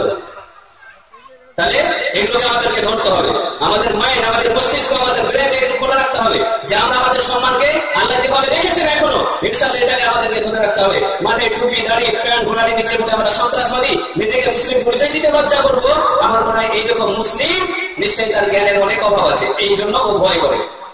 কারণ এটা বাস্তব, যে কোনো জিনিস যদি আমার জানা না থাকে, আর যদি আমাকে এটা বলে, তাহলে নিশ্চয়ই আমার প্রেস্টিজ লাগবে কিনা। আমাকে যদি কেউ এখন বলে, এই অ্যাডভোকেট আমার এই কেসটা নেন, আপনি ওই জজের সাথে ফাইট করেন, কি বলেন, আমি ওই কেস নিব, আমি অ্যাডভোকেট হিসেবে, কারণ আমি তো ডাক্তার। তাহলে ডাক্তার হিসেবে আমাকে যদি কেউ বলে আপনি অ্যাডভোকেট, এবার অ্যাডভোকেট ব্যাপারে আমাদের কোনো জ্ঞান নেই, কোনো নলেজ নেই, কোনো প্র্যাকটিস নেই, তাহলে নিশ্চয়ই আমি কি অ্যাডভোকেট টাইটেল নেওয়াটা মানে বুদ্ধিমানের কাজ মনে করবো? নিশ্চয়ই করবো না। এবার ঠিক সেরকমই আমরা মুসলিম, এবার মুসলিম হিসেবে মুসলিমের যদি অস্তিত্ব নিজের মধ্যে না থাকে, কোনো বৈশিষ্ট্য না থাকে, তাহলে সত্যি মুসলিম পরিচয় দেওয়াটা লজ্জাকর হবে। এই কারণে তাদের মুসলিম পরিচয় না দেওয়াটাই ভালো আমার দৃষ্টিতে। এরকম কোন লিডার, নেতা বা যারা এরকম কোন মজলিসে বক্তৃতা দেওয়ার সুযোগ পায় আর এই সালামটা দিতে লজ্জা করে, এরকম নেতাদের প্রয়োজনই আমাদের প্রয়োজন হয়, ইসলামের প্রয়োজন হয় না, দরকার নেই। তাহলে আমি যেটা আপনাদের বুঝাতে চেষ্টা করছিলাম, সম্মান বাড়ার জন্য নাম্বার 1 হচ্ছে ইমানদার হতে হবে, দ্বিতীয় নম্বর হচ্ছে জ্ঞানী হতে হবে। এবার একজন ডাক্তার আপনাদের বললেন যে সত্যি জ্ঞানী, এবার আপনাদেরকে বুঝাচ্ছি আমি, একজন ডাক্তার জুমার নামাজ পর্যন্ত পড়ার সময় পান না, চেম্বারে 8টা 10টা পেশেন্ট বসে আছে, বা দুটা সিজার হবে, 12টা থেকে 1টা, 1 ঘন্টা টাইম লাগবে জুমার নামাজ পড়তে গিয়ে। আমার দুটা সিজারের অপারেশন হবে, গাইনোকোলজিস্ট দ্বারা, মহিলা বিশেষজ্ঞ। এবার দুটা সিজারের রোগী যদি আমি অপারেশন করি, পেটে বাচ্চা বের করি, তাহলে আমার মিনিমাম 20,000 করে 40,000 টাকা ইনকাম হবে। তাহলে আমি জুমার নামাজ পড়তে কেন যাবো? আমার তো লস হবে এদিকে বিজনেসে। এবার এরকম হাজার মুসলিম ডাক্তার আছে, কিন্তু অমুসলিমদের বাদ দিচ্ছি আমি। তাহলে এরকম মুসলিম ডাক্তার যারা নামাজ পড়ায়, জুম্মার নামাজ পর্যন্ত পড়ার সুযোগ পায় না, তাহলে নিশ্চয়ই ও কিন্তু জ্ঞানী, যথেষ্ট ট্যালেন্টেড। তাহলে সে কি প্রকৃত জ্ঞানী বলবেন তাকে? যে ডাক্তার তাওহীদের জ্ঞান পায়নি, যে ডাক্তার আল্লাহ রাসূলকে চিনতে পারেনি, সে যতই পৃথিবীতে জ্ঞানী হোক না কেন, সে কিন্তু অবশ্যই সম্মানের পৃথিবীতে পায়। আপনারা বলবেন যে কোরআনে বলছে যে সম্মান পাঠিয়ে দিব, আল্লাহ তো তারও সম্মান করেছেন, তাহলে নিশ্চয়ই সে সম্মান পায়। আগে ডাক্তার, পরে আবার বাবু, ডাক্তার বাবু। প্রধানমন্ত্রী বাবু কমই বলে, রাষ্ট্রপতি বাবু কমই বলে, মাস্টার বাবু কমই বলে, উকিল বাবু কমই বলে, কিন্তু ডাক্তার বাবু এটা কিন্তু বলে। তাহলে সম্মান। সে নামাজ পড়ার সময় পায় না, রোজা করার সময় পায় না, জুমা পড়ার সময় পায় না, অথচ সে জ্ঞানী, অথচ ট্যালেন্টেড। তাহলে তার সম্মানটা কতদিন, এটা আমি আপনাদের জানতে চাইছি, কতদিন? যদি চাকরি করে হসপিটালে 7 বছর, এবার সারা জীবন যদি প্র্যাকটিস করে, তো যতদিন বেঁচে থাকবে ততদিন বাস। এবার আখিরাতে ব্যালেন্স কোথায় যাবে? তার এসি গাড়ি, ব্যাংক ব্যালেন্স ইত্যাদি ইত্যাদি কোথায় যাবে? ব্যালেন্স হবে জিরো, তো দূরের কথা, ব্যালেন্স হবে মাইনাস। জিরো বলা ভুল হয়ে যাবে, জিরোর মূল্য আছে। ডান দিকে দিলে হাজার, লাখ, কোটি কোটি কোটি চলে যাবে, আর বাম দিকে দিলে কোনো মূল্য নেই, জিরো। সুতরাং যারা এরকম মুসলিম ডাক্তার জ্ঞানী, তাদের জ্ঞান সত্যিকারের তারা জ্ঞানী নাই, জ্ঞানের নামে কলঙ্ক তাদের। কারণ যেই জ্ঞান স্রষ্টাকে চিনাতে পারে না, যেই জ্ঞান আল্লাহকে চিনাতে পারে না, যেই জ্ঞান রসুলকে চিনাতে পারে না, সেই জ্ঞানের অনেক ঘাটতি আছে, অনেক ঘাটতি আছে, অনেক ঘাটতি আছে। ঠিক সেরকমই ইঞ্জিনিয়ার, ঠিক সেরকমই মাস্টার, ঠিক সেরকমই একজন ব্যবসায়ী। তাহলে আমাদেরকে কি হতে হবে? অবশ্যই জ্ঞানী হতে হবে। জ্ঞানের সাথে সাথে আমাদেরকে কি করতে হবে? ইমানদার হতে হবে। তাহলে এই ইমানের জ্ঞান কি করে আমরা পাবো? সেটাই হবে আমার সিলেবাসের প্রথম, তাই কি না? আমি নিজের কথা বলি, আপনারা গার্জেন হিসেবে আপনার কথা বলেন, বা আপনার ছেলে মেয়েদের কথা বলেন, যে আপনার ছেলে মেয়েকে প্রাইমারি যখনই তার জবানটা ফুটলো, কথা বলতে শিখলো, তখন আপনাকে কোন জ্ঞান দেওয়া উচিত? আপনার ছেলে মেয়েকে ইমানের জ্ঞান দেওয়া উচিত, তাওহীদের জ্ঞান দেওয়া উচিত, আল্লাহ রাসূলের জ্ঞান দেওয়া উচিত। এই জ্ঞান যদি আপনি দেন, ইনশাআল্লাহ দেখবেন তার সম্মান শুধু টেম্পোরারি লাইফে নয়, পার্মানেন্ট লাইফেও কাজে আসে। ফর এক্সাম্পল, উদাহরণস্বরূপ, এমন একজন বান্দার নাম বলেন, সারা বিশ্বে এখন তাকে মানুষের সঙ্গে কথা বলতে দেওয়াটাই রিস্ক মনে করছে। এমন একজন বান্দা, একজন সার্ভেন্ট, আল্লাহর দাস, আল্লাহর বান্দা, যে আমাদের ভারত সরকার তো একবারে 100% হারাম করে দিয়েছে। এখন আল্লাহ জানেন যে তার জীবিত অবস্থায় কোনো কনফারেন্স, কোনো প্রোগ্রাম ভারতে হবে কিনা। আর বর্তমান যে সরকার, তাতে তো আরো প্রশ্নের মুখোমুখি। তাহলে এখন ভারত সরকারের একটা রিপ্লাই হচ্ছে, আমাদের ওমরপুরে আসার সম্ভাবনা ছিল, কিছুদিন আগে টিভিতে অ্যাডও দেওয়া হয়েছিল। এবার সরকার বলছে যে আমরা নিরাপত্তা দিতে পারবো না। কেন নিরাপত্তা দিতে পারবো না? এত লোক হবে, অত লোকের গ্যাদারিং আমাদের পক্ষে সামলানো সম্ভব নয়। তাহলে অনলি 1%, একজন মানুষ, সেও মেডিকেল ডাক্তার, তার নামে একটা ডাক্তার আছে, তাহলে সে আল্লাহ রাসূলের হয়ে কাজ করছে, দিন প্রচারে কাজ করছে, তাহলে নিশ্চয়ই তার প্রতি ঈমান আছে বলে কাজ করছে। তাহলে এই যে একজন ডাক্তার, তার যে সম্মান, তার যে রেসপেক্ট, এবার আমরা বলবো তাকে তো অপমান করা হচ্ছে, বক্তৃতা দিতে দেওয়া হয় না, তাই কি না? এবার আমরা চলে যাবো আল্লাহ রাসূলের জীবনীতে। সারা পৃথিবীতে আল্লাহ রাসূল সাল্লাল্লাহু আলাইহি ওয়াসাল্লাম রাজনৈতিক ভাবে আর ধর্মীয় ভাবে অমুসলিমদের ডায়লগ বলছি এটা আমি, যে তারা বলছে যে মুহাম্মদ সাল্লাল্লাহু আলাইহি ওয়াসাল্লামের মতো সফল আর কেউ এখন পর্যন্ত নেই, কিয়ামত পর্যন্ত আশা করি হবে না। যেহেতু নবী রাসূল আসবেন না, তাহলে মুহাম্মদ সাল্লাল্লাহু আলাইহি ওয়াসাল্লাম এত সফল ব্যক্তিত্ব, তারপরেও এখন পর্যন্ত এবং কিয়ামত পর্যন্ত ইনশাআল্লাহ দুশমন সবচেয়ে বেশি। এর মানে কি মুহাম্মদ সাল্লাল্লাহু আলাইহি ওয়াসাল্লামের অপমান করা হচ্ছে? মুহাম্মদ সাল্লাল্লাহু আলাইহি ওয়াসাল্লামের চরিত্রকে নিয়ে খেলা করেছে। সালমান রুশদি স্যাটানিক ভার্সেস এই যে বইয়ে ইসলামের ব্যাপারে অনেক মিথ্যা কথা, কোরআন হাদিসের ব্যাপারে মিথ্যা ক্লেম, অভিযোগ অনেক কিছু লিখেছে, এমনকি সীতা রামকেও সে ছাড়েনি। অথচ এই কয়েকদিন আগে আমি নিউজে দেখলাম যে আমাদের কি বলে পি চিদম্বরম, তিনি বলছেন যে এটা স্যাটানিক ভার্সেস এই যে বইটা ব্যান করা রাজীব গান্ধী না ইন্দিরা গান্ধীর আমলে হয়েছিল, তো এই সিদ্ধান্তটা বলছিল। আপনারা দেখেছেন তো মিডিয়াতে, সালমান রুশদির এই বইটাকে ব্যান করা এটা ভুল সিদ্ধান্ত ছিল, এতদিন পরে বলছে, কিন্তু তিনি একবার 100% সঠিক সিদ্ধান্ত নিয়েছিলেন। কারণ সেখানে হিন্দুদের ধর্মকেও ছোট করা হয়েছে। সালমান রুশদি হিন্দু ধর্মের যে তাদের সীতা কি রাম, এদেরকে তারা স্রষ্টা ভগবান হিসেবে মানেন, তাদের সম্পর্কের একটা কালো চিত্র সে রচনা করেছে। তাহলে এরা যে মোহাম্মদ সাল্লাল্লাহু আলাইহি ওয়াসাল্লাম কে নিয়ে অনেক সময় ভুল লেখে, তাই বলে কি মোহাম্মদ সাল্লাল্লাহু আলাইহি ওয়াসাল্লামের সম্মান কমে যাচ্ছে? নিশ্চয়ই করে না। ইসলামকে, মুসলিমকে নিয়ে যে এত বড় অপমান করা হচ্ছে, এই মাথায় টুপি দাঁড়িয়ে নিয়ে যে যুবকদেরকে এই সন্ত্রাসবাদী আতঙ্কবাদী বলে টাইটেল দেওয়া হচ্ছে, এতে কি সত্যি? যদিও আমরা প্রাথমিকভাবে দেখছি যে হ্যাঁ আমাদের অপমান করা হচ্ছে, জুলুম নির্যাতন করা হচ্ছে, কিন্তু দেখা যাচ্ছে যে ইসলামকে নিয়ে যত উপহাস করা হচ্ছে, আলহামদুলিল্লাহ ইসলাম তত দ্রুত গতিতে ঊর্ধ্বমুখী হচ্ছে। কারণ এটা একটা বাস্তব ঘটনা যে যে জিনিসের যত বেশি সমালোচনা হয় সেই জিনিসের পপুলারিটি তত বেশি বেড়ে যায়, কিন্তু তাই না? যে জিনিসের যত বেশি সমালোচনা হবে, এবার ওই নামটা তো মানুষের মুখে মুখে পৌঁছে যাবে। এখন মিডিয়া মুসলিমদেরকে সন্ত্রাসবাদী, আতঙ্কবাদী, এই অশান্তি সৃষ্টিকারী ইত্যাদি ইত্যাদি বলছে, অথচ ইসলাম হচ্ছে সালাম শব্দ থেকে, সালাম মানে হচ্ছে শান্তি। এবার যদি আমি বলি অশান্তি, নিশ্চয়ই এটা অমুসলিমদের মনের মধ্যে একটা কোশ্চেন আসছে, আরে ইসলাম সালাম, সালাম মানে হচ্ছে শান্তি। এবার আমি যদি বলি বড় খেতে গরম, কথাটা বুদ্ধিমানের বললাম? বড় খেতে গরম লাগে, কথাটা বুদ্ধিমানের বললাম? ঠিক বললাম না? মিষ্টি খেতে খুবই টক, মিষ্টি খেতে খুবই টক, কি বুঝতে পারছেন আমি ঠিক কথা বলছি? মিষ্টি গুলো কি টক হয়? সুইট সুইট, মিষ্টি মিষ্টি হয়, টক হয় না। এবার সালাম, ইসলাম হচ্ছে সালাম, সালাম মানে হচ্ছে শান্তি। আর সালামকে যারা মেনে নেয় তাদেরকে বলে মুসলিম। ইসলাম মানে আত্মসমর্পণ করা। সুতরাং এই সালাম শান্তি, এই শান্তিকে যারা মেনে নেয় তারা হচ্ছে মুসলিম। ইসলামকে মানে যারা তাদেরকে মুসলিম। আর এই মুসলিমরা পৃথিবীতে অশান্তি সৃষ্টি করবে, এই কথাটা কি মানানসই হচ্ছে? মানানসই হয় না। তাহলে এই কারণে আল্লাহ কোরআনে বলেন, সূরা আল ইমরান সূরা নম্বর 3 আয়াত নম্বর 54, মাকারু মাকারাল্লাহ আল্লাহু খায়রুল মাকিরিন। তারা প্ল্যান করে, পরিকল্পনা করে, আর আমি আল্লাহ, আমিও প্ল্যান পরিকল্পনা করি। সুতরাং আমি সর্বোত্তম প্ল্যান পরিকল্পনাকারী। তাহলে আল্লাহর প্ল্যান, আমরা মুসলিম ডাস্টবিন, আমরা আল্লাহর দায়িত্ব পালন করি না, রাসূলের দায়িত্ব পালন করি না। আমরা আল্লাহ বলেন ভালো কাজের উপদেশ দাও, মন্দ কাজ নিষেধ করো, এটা আমরা করি না। এবার আল্লাহ উল্টো দিক দিয়ে ওদের মাধ্যমে ইসলামের কাজ নিচ্ছে। চলো রেডিও, টেলিভিশনে, পেপার, পত্রিকায় যত ইসলামের অপপ্রচার করো তত বেশি আমি দেখবো ইসলামের মধ্যে মানুষ আসছে। এবার সারা পৃথিবীতে আমেরিকা ইসলামের সবচেয়ে বড় দুশ্মন, ইউরোপ ইসলামের সবচেয়ে বড় দুশ্মন। এবার যদি আপনারা নেটে যান, সমীক্ষা দেখেন, তাহলে আমেরিকাতে, ইউরোপে, ব্রিটেনে, জার্মানিতে এগুলোতে ইসলাম সবচেয়ে বেশি মানুষ গ্রহণ করছে। তাহলে রেজাল্ট পাওয়া যাচ্ছে। আমরা কাজ করি না, কিন্তু আল্লাহ রেজাল্ট দিচ্ছেন। তাহলে মাঝে মধ্যে আমাদেরকে একটা পরীক্ষার মুখোমুখি হতে হয়, দিয়ে মনে হয় যে আমাদের অপমান করছে আল্লাহ, তাই কি না? আমরা মুসলিম, আল্লাহ এরকম অপমান করেছে। এবার নবীর যুগে এরকম ধৈর্যের পরীক্ষা ছিল, এখনকার যুগে আছে ঠিক সেরকম। এই জাকির নায়কের যে কথা বললাম, ওনার তো এখন ধৈর্যের পরীক্ষা। তাহলে এগুলো হচ্ছে একটা ধৈর্যের পরীক্ষা। এবার আমরা প্রকৃত যদি জ্ঞানী হই, কোরআন হাদিসের জ্ঞানী হই, আল্লাহ সুবহানাহু ওয়া তাআলা আমাদেরকে যে সম্মান দিবেন সেই সম্মানটা ইহল জগতে হবে, ইনশাআল্লাহ আখিরাতে হবে। এবার একটা ম্যাথমেটিক্সের টিচার সারা জীবন 60 বছর ধরে ম্যাথমেটিক্সের তিনি ক্লাস নিলেন। এবার আপনারা বলুন তো, ওই ম্যাথের জ্ঞানটা তার 60 বছর পর্যন্ত কাজে লাগলো, ম্যাথমেটিক্সের জ্ঞানটা।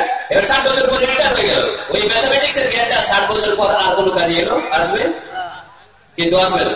এবার আসবে কিসে? ওই নাতি পোতা নাতনিকে যদি বাড়িতে টাইম পাস করার জন্য পড়ায়, তাহলে বাড়িতে জাস্ট ওই ঘরোয়া ভাবে কয়েকজনের কাজে লাগবে, কিন্তু মৃত্যুর সময় পর্যন্ত আমার মনে হয় ওই ম্যাথমেটিক্সের জ্ঞান আর কাজে লাগবে না। সার্ভিস পেয়েছিল, চাকরি করলো, 60 বছর পর রিটায়ার হয়ে গেল। এবার রিটায়ার পারছেন, বাড়িতে বসে বসে একটা ভাতা পাবে, বেতন পাবে, কিন্তু ওই যে ওই যে নলেজ, ওই যে জ্ঞান ম্যাথমেটিক্সের, ওই জ্ঞান কিন্তু তার কবর পর্যন্ত কাজে আসবে না। কিন্তু আপনি যদি একটা ছেলে মেয়েকে বা আপনি নিজেই কোরআন শরীফের ছোট একটা সূরা, সূরা ইখলাস, কুল হুয়াল্লাহু আহাদ, আল্লাহুস সামাদ, লাম ইয়ালিদ ওয়া লাম ইউলাদ ওয়া লাম ইয়াকুল লাহু কুফুয়ান আহাদ, চারটা আয়াত আছে। এই আয়াত, এই সূরাটা যদি আপনি মানে সহ মুখস্থ করেন, তাহলে আপনার কতদিন কাজে আসবে? কতদিন? মাশাআল্লাহ, এটা হচ্ছে কারেক্ট আনসার। তাহলে ইসলামের জ্ঞান, কোরআনের জ্ঞান, হাদিসের জ্ঞান, এটা হচ্ছে লং লাস্টিং। আপনার এই পৃথিবীতে সম্মান বৃদ্ধি করবে আর আখিরাতেও সম্মান বৃদ্ধি করবে।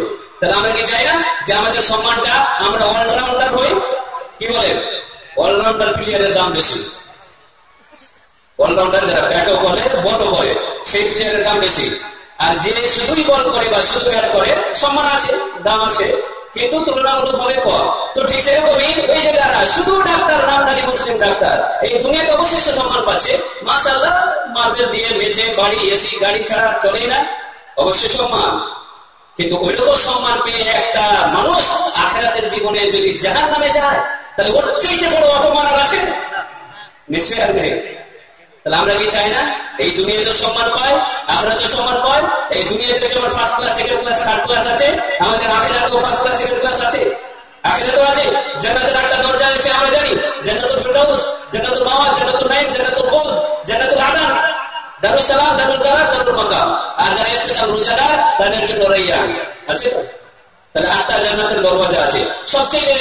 হচ্ছে জান্নাতুল ফেরদাউস। এবার মাধ্যমিক পরীক্ষায় পশ্চিমবঙ্গের মধ্যে নাম্বার 1 হওয়া মানে কত বড় সম্মান, ঠিক না? পশ্চিমবঙ্গের মধ্যে আমাদের উচ্চ মাধ্যমিকে আমি যখন মাধ্যমিক দিই 2000 আর 2002 উচ্চ মাধ্যমিক দিয়েছিলাম, তো 2000 সালে মাধ্যমিকে রাজিকুল ইসলাম নাকি পশ্চিমবঙ্গে ফার্স্ট হয়েছিল, মুসলিম ছিল, তাই না? এবার আল্লাহ সে কতটা নিজের জীবনকে ইসলামের দ্বারা পরিচালিত করছে, এবার সম্মান তো পেয়েছে, অনেক টাকা সে স্কলারশিপ পেয়েছে, অনেক টাকা সরকারি স্কলারশিপ দিচ্ছে। এখন 1 থেকে 20 মধ্যে আসতে পারলে তার লজিং, ফুজিং, প্রোটেকশন, নিরাপত্তা, লেখাপড়া সমস্ত কিছু দায়িত্ব বহন করছে সরকার। তাহলে নিশ্চয়ই এটা একটা রেসপেক্ট, এটা একটা সম্মান অবশ্যই। এবার এই সম্মান কত দূর? এবার ওরকম ছেলে যদি সত্যিকারের কোরআন হাদিস এবং মুজাহিদ হয়, কোরআন হাদিস নিজের জীবনে প্রয়োগ করে এবং মানুষের কাছে পৌঁছে দেয়, কারণ ওরা ভেরি ট্যালেন্টেড ছেলে হয়, মেয়ে হয়, ওরা খুবই ছোট্ট একটা বিষয়কে মানুষের কাছে সঠিকভাবে উপস্থাপন করতে পারে। কিন্তু কজন আছে এরকম? কজন এরকম পশ্চিমবঙ্গে চ্যাম্পিয়ন হয় বা 1 থেকে 10-এর মধ্যে আছে, 20-এর মধ্যে আছে? এরকম মুসলিমই তো আছে, কিন্তু ইতিহাসের পাতায় কি আমরা পাচ্ছি যে তারা দ্বীনের হয়ে কাজ করছে, ইসলামের হয়ে কাজ করছে, রসুলের হয়ে কাজ করছে? কজন আছে? এখন পর্যন্ত আমার জানা নেই যে আছে এরকম। তারা এত যে সম্মান পেল, আর এই সম্মান যদি আখিরাতে একবারে মাইনাসে চলে যায়, তাহলে কত বড় তারা হতভাগা, কত বড় তারা দুর্ভাগ্যবান। তাহলে আমরা যারা আমার সামনে বসে আছেন, আমরা চেষ্টা করব যে আমরা যাতে সৌভাগ্যবান হতে পারি এই দুনিয়াতেও এবং আখিরাতেও, কারণ এটা হচ্ছে আমাদের সম্মান করার একটা রাস্তা। আল্লাহ সুবহানাহু ওয়া তাআলা কুরআন মাজিদের মধ্যে বলেছেন, সূরা ফুসিলাত সূরা নম্বর 41 আয়াত নম্বর 33, ওয়া মান আহসানু কাওলাম মিম্মান দাআ ইলাল্লাহ ওয়া আমিলা সালিহান ওয়া ক্বালা ইন্নানি মিনাল মুসলিমিন। তোমাদের মধ্যে তার চাইতে উত্তম কথা আর কার হতে পারে, যে লোকদেরকে মানুষকে আল্লাহর পথে আহ্বান করে, নিজে ভালো কাজ করে এবং নিজেকে মুসলিম বলে পরিচয় দেয়। এটাও একটা 3টা বৈশিষ্ট্য মানুষের সম্মান বৃদ্ধি করা। আপনি যদি পৃথিবীতে সম্মান পেতে চান, এই পলিটিক্যাল পার্টিদের সম্মান কতদিন? মাস্টারদের তো 60 বছর বললেন, পলিটিক্যাল পার্টিদের নেতাদের ম্যাক্সিমাম 5 বছর, ম্যাক্সিমাম 5 বছর। এবার একটা পঞ্চায়েতের প্রধান 5 বছর, এটাও কিন্তু গ্যারান্টি না। যদি 7টা 5টা হয়ে যায়, এটা অনাস্থা হয়ে গেল, বাস এই 1 বছর 2 বছর পরে ব্রেকডাউন হয়ে গেল। তাহলে এগুলো হচ্ছে টেম্পোরারি রেসপেক্ট, অস্থায়ী, ক্ষণস্থায়ী, এর কোনো মূল্য নেই, কোনো ভ্যালু নেই, তাই কিনা? এগুলো মানবের দ্বারা প্রাপ্ত সম্মান, এটা আল্লাহ প্রদত্ত সম্মান না। আল্লাহ প্রদত্ত সম্মান আপনার লং লাস্টিং হবে, এরকম পিরিয়ডের জন্য নয়, এই দুনিয়াতে হবে, আখিরাতেও হবে। তো আল্লাহ সুবহানাহু ওয়া তাআলা কোরআনে বলছেন সূরা ফুসিলাতের 41 নম্বর সূরা 33 নম্বর আয়াতে, যে তোমাদের মধ্যে উত্তম সেই ব্যক্তি যে লোকদেরকে আল্লাহর পথে ডাকে, নাম্বার 1 নিজে ভালো কাজ করে, নাম্বার 2 আর নাম্বার 3 হচ্ছে নিজেকে মুসলিম বলে পরিচয় দেয়।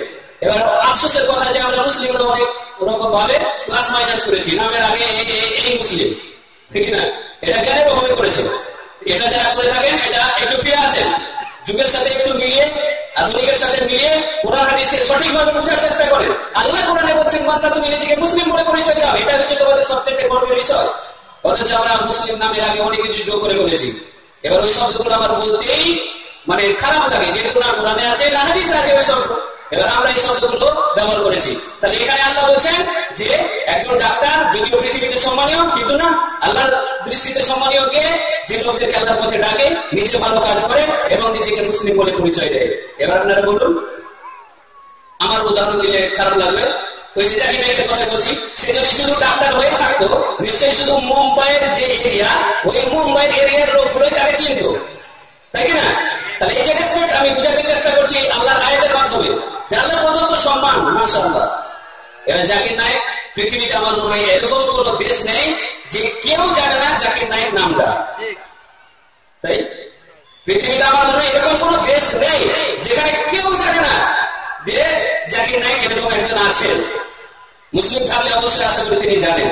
এবার এটা টেকনোলজির মাধ্যমে, স্যাটেলাইট মিডিয়ার মাধ্যমে আল্লাহ তার এরকম একটা বুলান্দ সম্মান পৃথিবীতে পৌঁছে দিয়েছেন। ওর চাইতে হয়তো এক্সপার্ট ছিলেন তার আগে, সেটা আমার বিদার কি ইমাম বুখারী, ইমাম এই যে যারা ছিলেন, তারা ওর চাইতে হয়তো ব্রিলিয়ান্ট ট্যালেন্টেড ছিলেন, কিন্তু ওরা হয়তো মানুষের কাছে পৌঁছাতে পারেনি টেকনোলজির অভাবে। কিন্তু জাকির নাইক একটু টেকনোলজির মাধ্যমে, মিডিয়ার মাধ্যমে তিনি বেশি একটু হাইলাইট হয়েছেন। তাহলে এখান থেকে আমাদেরকে কি শিক্ষা নিতে হবে? যে আল্লাহর এই কোরআনের উপরে তিনি আমল করছেন, যে ডাক্তার এটা দুনিয়াবি লেভেল, দুনিয়াবি টাইটেল, দুনিয়াতে এক সম্মান পাওয়া যাবে, কিন্তু আল্লাহ বলছেন না, ওই সম্মান তোমার স্থায়ী সম্মান হতে পারে না, ওই সম্মান তোমাকে প্রকৃত সম্মান দিতে পারে না, ওটা প্রকৃত জ্ঞানের সম্মান না। এবার জ্ঞানের সম্মান হচ্ছে ইমানদারের সম্মান, যেটা যে মানুষকে আল্লাহর পথে ডাকে, নিজে ভালো কাজ করে এবং নিজেকে মুসলিম বলে পরিচয় দেয়। এবার সেরকম আমার মধ্যে নগণ্য বান্দা, আমিও ডাক্তার হলে আমাকে দুনিয়ার লোকগুলো চিনত, দুনিয়া থেকে আপনাদের সামনে এরকম মজলিসে নিশ্চয়ই বলার সুযোগ আমার হতো না। তাহলে আমিও ওই কোরআনের আয়াতের উপর আমল করার চেষ্টা করছি। জাকির নায়েকের 1000 কিলোমিটার পিছনে পিছনে যাওয়ার চেষ্টা করছি। জাকির নায়েক 100 কিলোমিটার গতি লেগে যাচ্ছে, আমি অন্তত 20 কিলোমিটার গতি লেগে যাচ্ছি পিছন পিছন। এটা আমার স্টুডেন্ট লাইফ থেকে আমার স্বপ্ন ছিল। ও যেমন চেম্বার করে না, আমিও চেম্বার করবো না। আমারও যেন বিষয় এটাই হয়। আমি যদি নিজের জীবনকে আল্লাহর এই কোরআনের উপরে মেলাতে পারি যে ডাক্তার সম্মান সত্যি পৃথিবীতে সম্মান আছে, কিন্তু এটা প্রকৃত সম্মান না। আল্লাহ প্রদত্ত সম্মান পেতে হলে আল্লাহর প্রতি মানুষকে রাখতে হবে, নিজে ভালো কাজ করতে হবে এবং মুসলিম বলে পরিচয় দিতে হবে। তবেই প্রকৃত সম্মান আমরা এই পৃথিবীতে পাবো ইনশাআল্লাহ। আর এই সম্মান হবে আল্লাহ প্রদত্ত সম্মান। আর আল্লাহ প্রদত্ত সম্মান এটা লং লাস্টিং হবে। ওই 5 বছর 7 বছর 2 বছর কি 60 বছর কি মৃত্যু পর্যন্ত এরকমটা না, কবর পর্যন্ত, আর কবরের পরে হাসরের ময়দানে। এবার আল্লাহ রাসূলের হাদিসে চলে আসেন। আল্লাহ রাসূল সাল্লাল্লাহু আলাইহি ওয়াসাল্লাম সেই হাদিসের মধ্যে বলেন, বুখারী শরীফের হাদিস 445 নম্বর হাদিসে উসমান রাদিয়াল্লাহু তাআলা সেই হাদিসটা বর্ণনা করেছেন। আনাস রাদিয়াল্লাহু তাআলা বলেন, রাসূলুল্লাহ সাল্লাল্লাহু আলাইহি ওয়াসাল্লাম খায়রুকুম মান তাআল্লামা আল কুরআন ওয়া আল্লামা। তোমাদের মধ্যে উত্তম সেই যে নিজে কোরআন শিখে এবং অন্যকে শেখায়। তাহলে একদিকে আল্লাহর কথা, একদিকে রাসূলের কথা নিয়ে আসেন যে সম্মান পেতে হলে কি করতে হবে। আল্লাহ বলেন মানুষকে আল্লাহর পথে ডাকো, নিজে ভালো কাজ করো আর মুসলিম বলে পরিচয় দাও, এটা আল্লাহ বললেন। আর রাসূল কি বলছেন, তুমি নিজে কোরআন শেখো এবং অন্যকে শেখাও, তাহলে তোমার সম্মান পৃথিবীতে বাড়বে, আখিরাতেও বাড়বে। তাহলে একটু আগে আপনাদেরকে হাত তুলেছিলাম, বেশিরভাগ মুসলিম আমরা কিন্তু ফেল হয়ে যাচ্ছি। কোরআন পড়ার চেষ্টা অভাব আছে, কোরআন শেখার অভাব আছে। এবার মাদ্রাসা শিক্ষা ব্যবস্থাকে আমরা তো নেগলেক্ট, উপহাস, তাচ্ছিল্য, গরিব, ফকির বিদ্যা ইত্যাদি ইত্যাদি টাইটেল দিতেই আমরা ব্যস্ত। আর যারা আধুনিক শিক্ষা, এই আধুনিক আর দিনী এটাকে আমরা ভাগ করেছি। কোরআন হাদিসের শিক্ষা আধুনিক আলাদা, দিনী আলাদা, এরকমটা না। কোরআন হাদিসের শিক্ষা হচ্ছে 100% আধুনিক যেটাকে বলছি আর দিনী যেটাকে বলছি, উভয় শিক্ষার কমপ্লিট পূর্ণাঙ্গ রূপ হচ্ছে কোরআন হাদিসের শিক্ষা। আল্লাহ কোরআনে এমন কোন বিষয় ছেড়ে দেননি যেটা কিয়ামত পর্যন্ত মানুষের দরকার, অথচ আল্লাহ ব্যাখ্যা করেননি। তবে কোরআন হচ্ছে সাইন, যেটাকে আয়াত বলা হয়। আয়াত বলে যে আমি শব্দ নিদর্শন, আয়াত মানে এই সামান্য টেলিগ্রাফি আল্লাহ একটু দিয়েছেন। এবার যাদেরকে আল্লাহ মেধা শক্তি দিয়েছেন, ওই আইজাক নিউটন বা আইনস্টাইন বা আরো বড় বড় আলিদুসি, ইবনে সিনা, হাজারো মুসলিম বিজ্ঞানী ছিলেন, কিন্তু ওদের নামগুলো এখন লুকা আছে। আইনস্টাইন, ডাল্টন, এই কি বলে নিউটন, এগুলোর নাম আমরা ছেলেমেয়েদেরকে বেশি বলতে শুনি, মুসলিম বিজ্ঞানীদের নাম বলতে শুনি না। কিন্তু সমস্ত ডিপার্টমেন্টে, সায়েন্সের ডিপার্টমেন্টে আমাদের মুসলিম আরবিয়ান সায়েন্টিস্টরাই শুরুটা করে গেছেন। এবার আপনার যদি একটু রাস্তা শুরু হয়ে যায় তো ওটাতে আপনি যেতে পারবেন। মুসা আলাইহিস সালামকে যেমন আল্লাহ বলেন, এই মুসা ডোন্ট ফেয়ার, ভয় করবেন না, ভয় করবেন না। সূরা আরাফের 50 থেকে 60 পর্যন্ত আয়াত আছে। মুসা আলাইহিস সালাম এগিয়ে যাচ্ছেন, সামনে নীল দরিয়া, নদী, পিছন দিকে ফেরাউনের বাহিনী, একবারে প্রি প্ল্যান করে ফেরাউনের বাহিনী এগিয়ে আসছে। এবার মুসা আলাইহিস সালামকে নিয়ে তার যে বনী ইসরাইল, তার যে দলের লোক আছে, তারা আফসোস করছে, মুসা আলাইহিস সালাম আপনাকে কি আল্লাহ এই রাস্তায় আসতে বললেন? এত কঠিন পরিস্থিতি, আমরা যে দেখতে পাচ্ছি পিছন দিকে ফেরাউনের দল এগিয়ে আসছে আমাদেরকে মারার জন্য, আমরা তো শেষ হয়ে যাবো। এবার আল্লাহ বলছেন, ডোন্ট ফিয়ার, ভয় করো না, তোমার হাতে আছে না ডান্ডা, স্টিক, চলো বিসমিল্লাহ, স্টার্ট করো, আঘাত করো। আল্লাহর নির্দেশে মুসা আলাইহিস সালাম কি করলেন? আঘাত করলেন, জমিন ভাগ হয়ে গেল। তাফসীরে আসছে, ইবনে কাসির, তাফসীর ইবনে কাসিরে প্রায় বনী ইসরাইলের 12টা দল ছিল, 12টা রাস্তা হয়েছিল সেই নীল দরিয়াতে। এবার মুসা আলাইহিস সালাম বনী ইসরাইলদেরকে নিয়ে একবারে শান্তভাবে পেরিয়ে গেলেন। এবার ফেরাউনের দলে এসে, মাশাআল্লাহ, কি জিটি রোডের চাইতে ফায়দা করে, এত সুন্দর রাস্তা। এবার তারাও ঝুঁকে পড়লো। এবার ঝুঁকে পড়ে কি হলো? বাস আল্লাহ সুবহানাহু ওয়া তাআলা কুন ফায়াকুন, ফাইজা কাযামনা ফাইনামা ইয়াকুলু লাহু কুন ফায়াকুন। সূরা ইয়াসিনের 82 নম্বর আয়াত আল্লাহ বলেন, আমি যে কোনো জিনিস করার ইচ্ছা করি আমি বলি কুন ফায়াকুন, সেটা হয়ে যায়। আল্লাহ মুসাকে বার করে দিলেন তার দরবারে। এবার ফিরাউনকে হাবুডুবু খাইয়ে আল্লাহ তাকে ওই নীল দরিয়াতে ডেথ হলো, তার মৃত্যু হলো। তাহলে এই যে সুযোগটা কাজে লাগিয়ে দেওয়া, রাস্তার মধ্যে পাড়ি দেওয়া, পিছন পিছন অনুসরণ করা। এবার তারা কিন্তু ভাবেনি যে এরকম আমাদের দুর্ঘটনা ঘটে যাবে, নদীতে এবার আমরা হাবুডুবু করে মারা যাবো। তো এইগুলো ইতিহাস, কোরআনের ইতিহাস, এগুলো হচ্ছে কোরআনে সমস্ত জ্ঞানের খনি। এবার এটা যেমন একটা ইতিহাসের উদাহরণ দিলাম আমি, যে কোরআন মাজিদে আল্লাহ সুবহানাহু ওয়া তাআলা প্রায় 25 জন নবী রাসূলের নাম বর্ণনা করেছেন, মানে তাদের ইতিহাস। তার মধ্যে মুসা আলাইহিস সালামের ইতিহাস সবচেয়ে বেশি কোরআনে ব্যাখ্যা আল্লাহ করেছেন, প্রায় 132 বার নাম আছে কোরআনে। এবার যদি আপনাদের বলি, আমি কোন যুবক ভাইদেরকে বলি 25টা ক্রিকেটারের নাম বলো তো, আশা করি বলতে পারবে? পারবে কিনা? যদি বলি 25টা নায়ক নায়িকার নাম বলে দিতে পারবো। এবার এখন আমি বলছি আপনাদের 25 জন নবী রাসূলের নাম যাদের আল্লাহ কোরআনে উল্লেখ করেছেন, কজন জানেন একটু হাত তুলেন তো? এই লাইটে মাশাআল্লাহ 1 2 3 4 5 মাশাআল্লাহ, এবার তো কয়েকজন, তাহলে বেশিরভাগই জানি না, তাই কি না? তাহলে আদম আলাইহিস সালাম ফার্স্ট পর্যায়ে ছিলেন, ইয়াসা, নূহ, মুসা, হারুন, ইয়াকুব, ইউসুফ, ইউনুস, আইয়ুব, দাউদ, ইব্রাহিম, ইসমাঈল, ইসহাক, ইয়াহইয়া, ইদ্রিস, ইলিয়াস, ঈসা, সোয়েব, সালেহ, সুলাইমান, উযাইর, হুদ, লূত, যুলকিফল এবং জাকারিয়া আলাইহিস সালাম। আমি 1 মিনিটে 25 জন নবীর নাম বললাম। আচ্ছা করি 1 মিনিট নিই। তাহলে এই যে 25 জন নবীর নাম, এবার আমরা অনেকে হয়তো জানি না, খাপছাড়া একটা এরকম এই উযাইর, হুদ, লূত, যুলকিফল, এই যে এগুলো হচ্ছে ব্যতিক্রম। জাকারিয়া, এই জাকারিয়া ইসলামের নাম অনলি ওয়ান টাইম, একবার আছে কোরআনে। তাহলে এই যে 25 জন নবী রাসূল কেন আল্লাহ কোরআনে ঘটনা বর্ণনা করেছেন? এই কোরআনের ইতিহাস যদি পড়েন আপনার ঈমান বাড়বে, ঈমানদার হবেন, আপনি ঈমানদার জ্ঞানী হবেন। এবার কোরআনের ইতিহাস আছে, আপনি ওই ভারতের মুঘল সাম্রাজ্যের ইতিহাস পড়ে ঈমানদারের জ্ঞান পাবেন, ওদের চুরি করার জ্ঞান পাবেন, কিন্তু চেয়ার দখল করতে হবে, তাই কি না? এই দুনিয়া জ্ঞান পাবেন আপনি যে কি করে আগের মুঘল যুগের সাম্রাজ্যের ওরা পানিপথের যুদ্ধ হচ্ছিল, দ্বিতীয় যুদ্ধ, প্রথম যুদ্ধ, শাহজাহান, আকবর, বাবর, বাবার হলো আবার জন, সারদা, উসুদে, যে থিওরি ওই মুঘলদের নাম। তাহলে এই যে ইতিহাস, এই ইতিহাস পড়ে আপনি ঈমানের জ্ঞান পাবেন না, আপনার ঈমান মজবুত, স্পিরিট পাবে না। কিন্তু আপনি মুসা আলাইহিস সালামের ইতিহাস পড়েন যে আল্লাহু আকবার, আল্লাহ কি করে একটা নদীতে রাস্তা বানিয়ে দিলেন, আবার তারা নদীতে ঝাঁপ দিয়ে পেরিয়ে গেলেন, আবার ফেরাউনের দরবার সেই নদীতে মানে যাওয়ার চেষ্টা করলো, আর আল্লাহ সমস্ত তাদেরকে ধ্বংস করে দিলেন, ধ্বংস করে দিলেন, ধ্বংস করে দিলেন। তাহলে আল্লাহ কত বড় শক্তিশালী, ইন্নাল্লাহা আলা কুল্লি শাইইন কাদির, আল্লাহ হচ্ছে সবচেয়ে বড় শক্তিশালী। তাহলে আপনার ঈমানের জ্ঞান বাড়বে। ঠিক সেরকমই ইব্রাহিম আলাইহিস সালামের কাহিনী আছে, কি করে তিনি তার নিজের ছেলের এই গলাতে ছুরি চালালেন।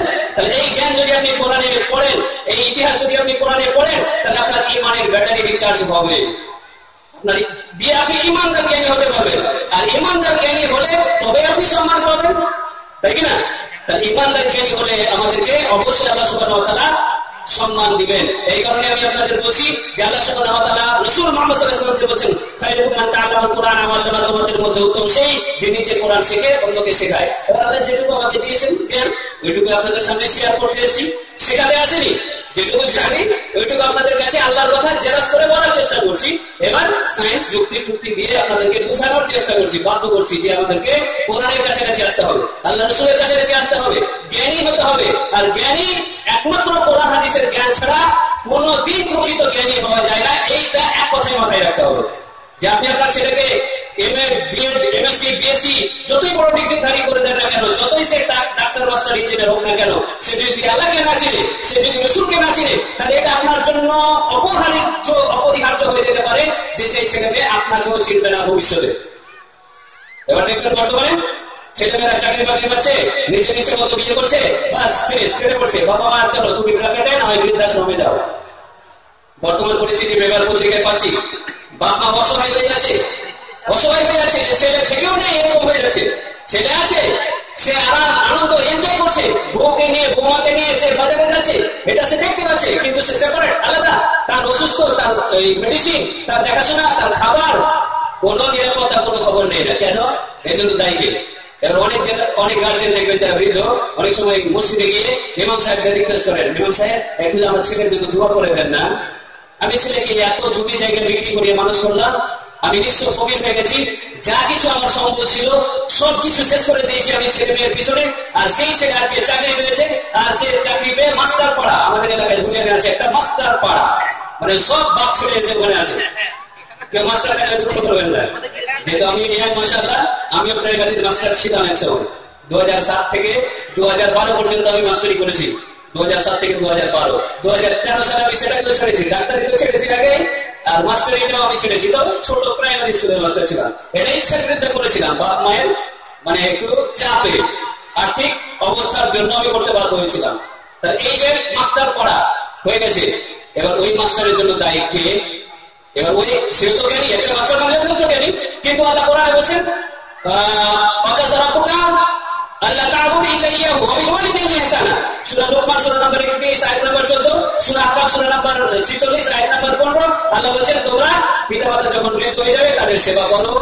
তাহলে এই সেবা করার জ্ঞান ও ভূত বিজ্ঞান থেকে পাইনি, ইতিহাস থেকে পাইনি, ভারতের ইতিহাস থেকে পাইনি, ভূগোল থেকে পাইনি, জীবন বিজ্ঞান থেকে পায়নি, এই দুনিয়ার সাবজেক্ট থেকে সে পায়নি, এই কোরআনের সাবজেক্ট তার কাছে আপনি তুলে দেননি, তাকে শিক্ষা দেওয়ার ব্যবস্থা করেননি। এই কারণে বৃদ্ধ বয়সে যে বাবা মায়ের খেদমত করতে হয়, মায়ের পায়ের নিচে জান্নাত, এটা যে আল্লাহর রাসূলের হাদিস, এটা যে শিক্ষা তার প্রথমেই দেওয়া উচিত ছিল, এটা আমরা শিক্ষা দিইনি। এই কারণে সেই ছেলে যতটা দায়ী, আমি গার্জেন হিসেবে আমি বলবো যে গার্জেনও অনেকটা দায়ী। এবার গার্জেন সেটা প্রয়োজন মনে করেনি যে না আমার ছেলেকে স্মার্ট হতে হবে, ডাক্তার হতে হবে। মাদ্রাসা তো ফকিরি বিদ্যা, চেক হাতে দিবে, চেক নাই কোনো মাদ্রাসাতে 2,000-4,000 টাকা বেতন হবে, নাই কোনো মসজিদে ইমামতি করবে। তাহলে কি মাদ্রাসায় পড়ে 10,000, 20,000, 25,000 টাকা ইনকাম করা যায় না? অবশ্যই করা যাবে। এবার স্ট্রাগল করতে হবে, কঠোর পরিশ্রম করতে হবে। এবার যারা মাদ্রাসায় পড়ে ওদেরও কিছু আছে, ডিফিসিয়েন্সি, ঘাটতি আছে, এরকমটা না, কারণ তারা সময় অনেক অপচয় করে, সময়কে যথেষ্ট ভাবে মানে কাজে লাগায় না। যেহেতু আমি প্রায় 1 সপ্তাহ ধরে আমি একটা মাদ্রাসায় গিয়েছিলাম হাদিস শেখার জন্য, সেখানে আমি আমার অভিজ্ঞতা থেকে বলছি যে তারা অনেক সময় নষ্ট করে দেয়, কঠোর পরিশ্রমের অভাব আছে। তাহলে আমরা যদি কঠোর পরিশ্রম করি, এখনকার যুগে আপনার ছেলে মেয়ে যদি ওই মাদ্রাসার মাধ্যমে সৌদি আরবে যেতে চান্স পায়, আপনার এলাকায় ওই 50,000 মাস্টারের বেতন, সৌদি আরবে 1,00,000-1,50,000 টাকা মিনিমাম বেতন। তাহলে এখনো চ্যানেল আছে, এখনো অনেক সুযোগ সুবিধা আছে, এখনো যারা কোরআন হাদিসের ট্যালেন্টেড, ভালো পড়াশোনায় যারা, তাদের অবশ্যই এখনো অনেক দরজা খোলা আছে। সুতরাং আপনাদের আমি বলবো যে কোনো সময় কোরআন হাদিসের শিক্ষাকে ছোট নজরে দেখবে না, এটা আপনার অভিশাপ হয়ে যেতে পারে। আল্লাহ রাসূলের শিক্ষাকে, আল্লাহ রাসূলের জানার সিলেবাসকে আপনি ছোট নজরে দেখবেন, এর জন্য আপনাকে দুনিয়াতে অভিশপ্ত হতে পারে। আর অভিশপ্ত হচ্ছে এখন বৃষ্টি বর্ষার যুগ, এখন কি বর্ষাকাল? বর্ষাকাল নয়, কিন্তু ভারতের একটা এয়ারপোর্ট ওয়াকেজ হয়ে পড়ে আছে, ভারতের একটা এয়ারপোর্ট, বিমানবন্দর ওয়াকেজ হয়ে পড়ে আছে। বলুন কোনটা এয়ারপোর্ট? মাশাআল্লাহ। কিসের মাধ্যমে জেনেছেন? কেউ জানিয়ে গেছে আপনাকে? মিডিয়া, টেলিভিশন, পেপার, পত্রিকা। তাহলে এখন বর্ষাকাল না, তারপরেও কেন এত ন্যাচারাল ক্যালামিটি, প্রাকৃতিক দুর্যোগ? পেপারে বলছে প্রায় 100 বছরের মধ্যে এরকম বৃষ্টি হয়নি।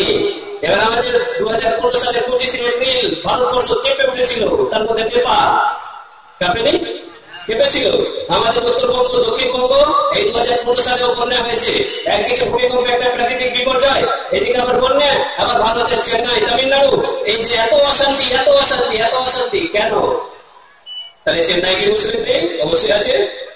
তাহলে আমরা মুসলিমরা কোরআন হাদিস থেকে অনেক দূরে সরে গেছি।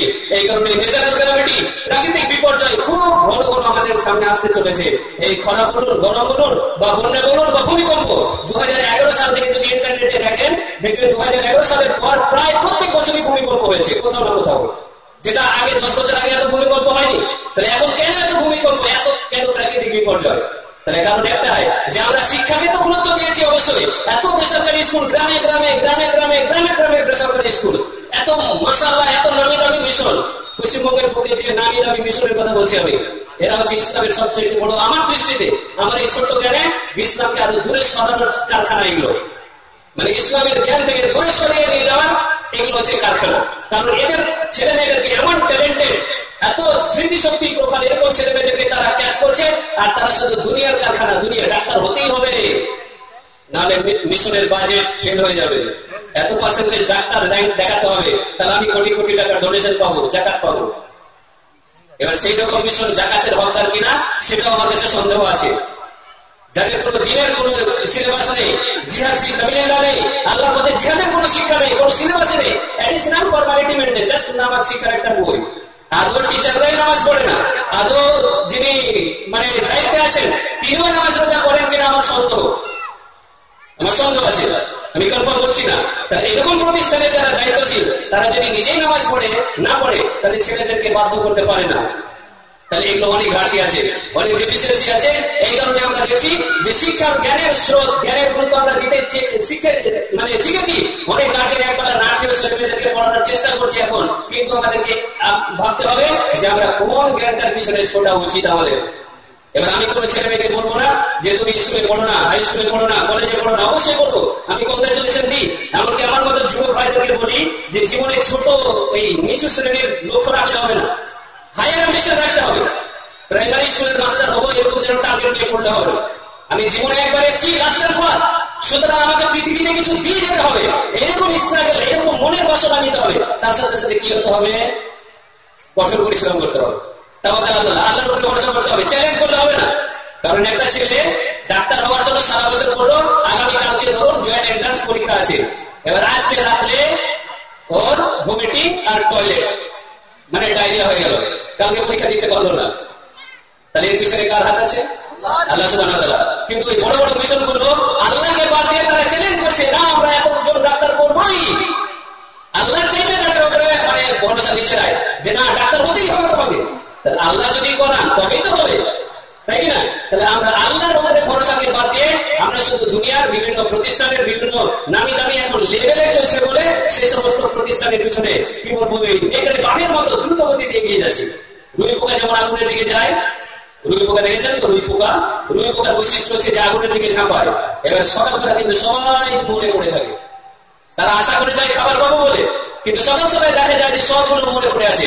ঠিক সেরকমই আমরা শুধু দুনিয়ার দিকে ওই রুই পোকার মতো এত দ্রুত গতিতে এগিয়ে যাচ্ছি যে আমাদের কোরআন পড়ার সময় নেই, কোরআন পড়ার সময় নেই, কোন ইসলামিক মজলিসে বসার সময় নেই, মাদ্রাসায় পড়ানোর সময় নেই, স্কুল কলেজে পড়তে হবে।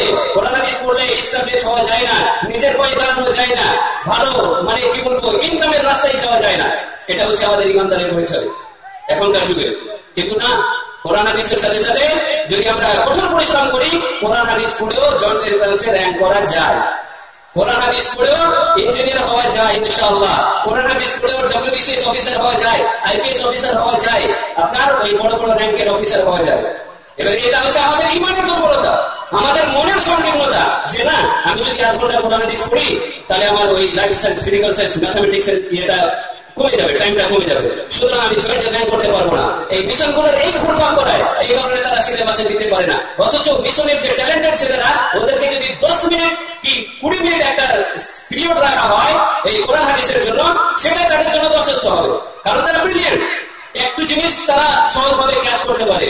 কিন্তু না, তাদেরকে পিছিয়ে রাখা হচ্ছে যে না এটা তো তোমরা আতঙ্কবাদী টাইটেল পেয়ে যেতে পারো, সন্ত্রাসবাদী আখ্যা তোমাদের হয়ে যাবে, আতঙ্কবাদী লাদেনের ভাতিজা বলে তোমাদেরকে ডাকবে হয়তো, এই কারণে না ওদিকে যেতে হবে। তাহলে আমরা কি চাই? আমরা সম্মানটা চাই এই দুনিয়াতে শুধু না আখিরাতেও। আপনাদের কি মনে হয়? ইনশাআল্লাহ আমরা অলরাউন্ডার হতে চাই, অলরাউন্ডার হতে চাই, অলরাউন্ডারের দাম বেশি। তাহলে অলরাউন্ডার হতে হলে আমরা আমাদের সিলেবাসের নাম্বার 1 হচ্ছে কোরআন হাদিস, ইমানের জ্ঞান আগে আমাদেরকে করতে হবে, তারপরে এই দুনিয়াবি ক্ষেত্রে প্রতিষ্ঠিত হওয়ার জন্য করতে হবে। কারণ আল্লাহ কোরআন মাজিদের মধ্যে বলেছেন এই সূরা বাকারা সূরা নম্বর 2 আয়াত নম্বর 201, আমি বললেই আপনারা গড়গড় করে বলতে থাকবেন।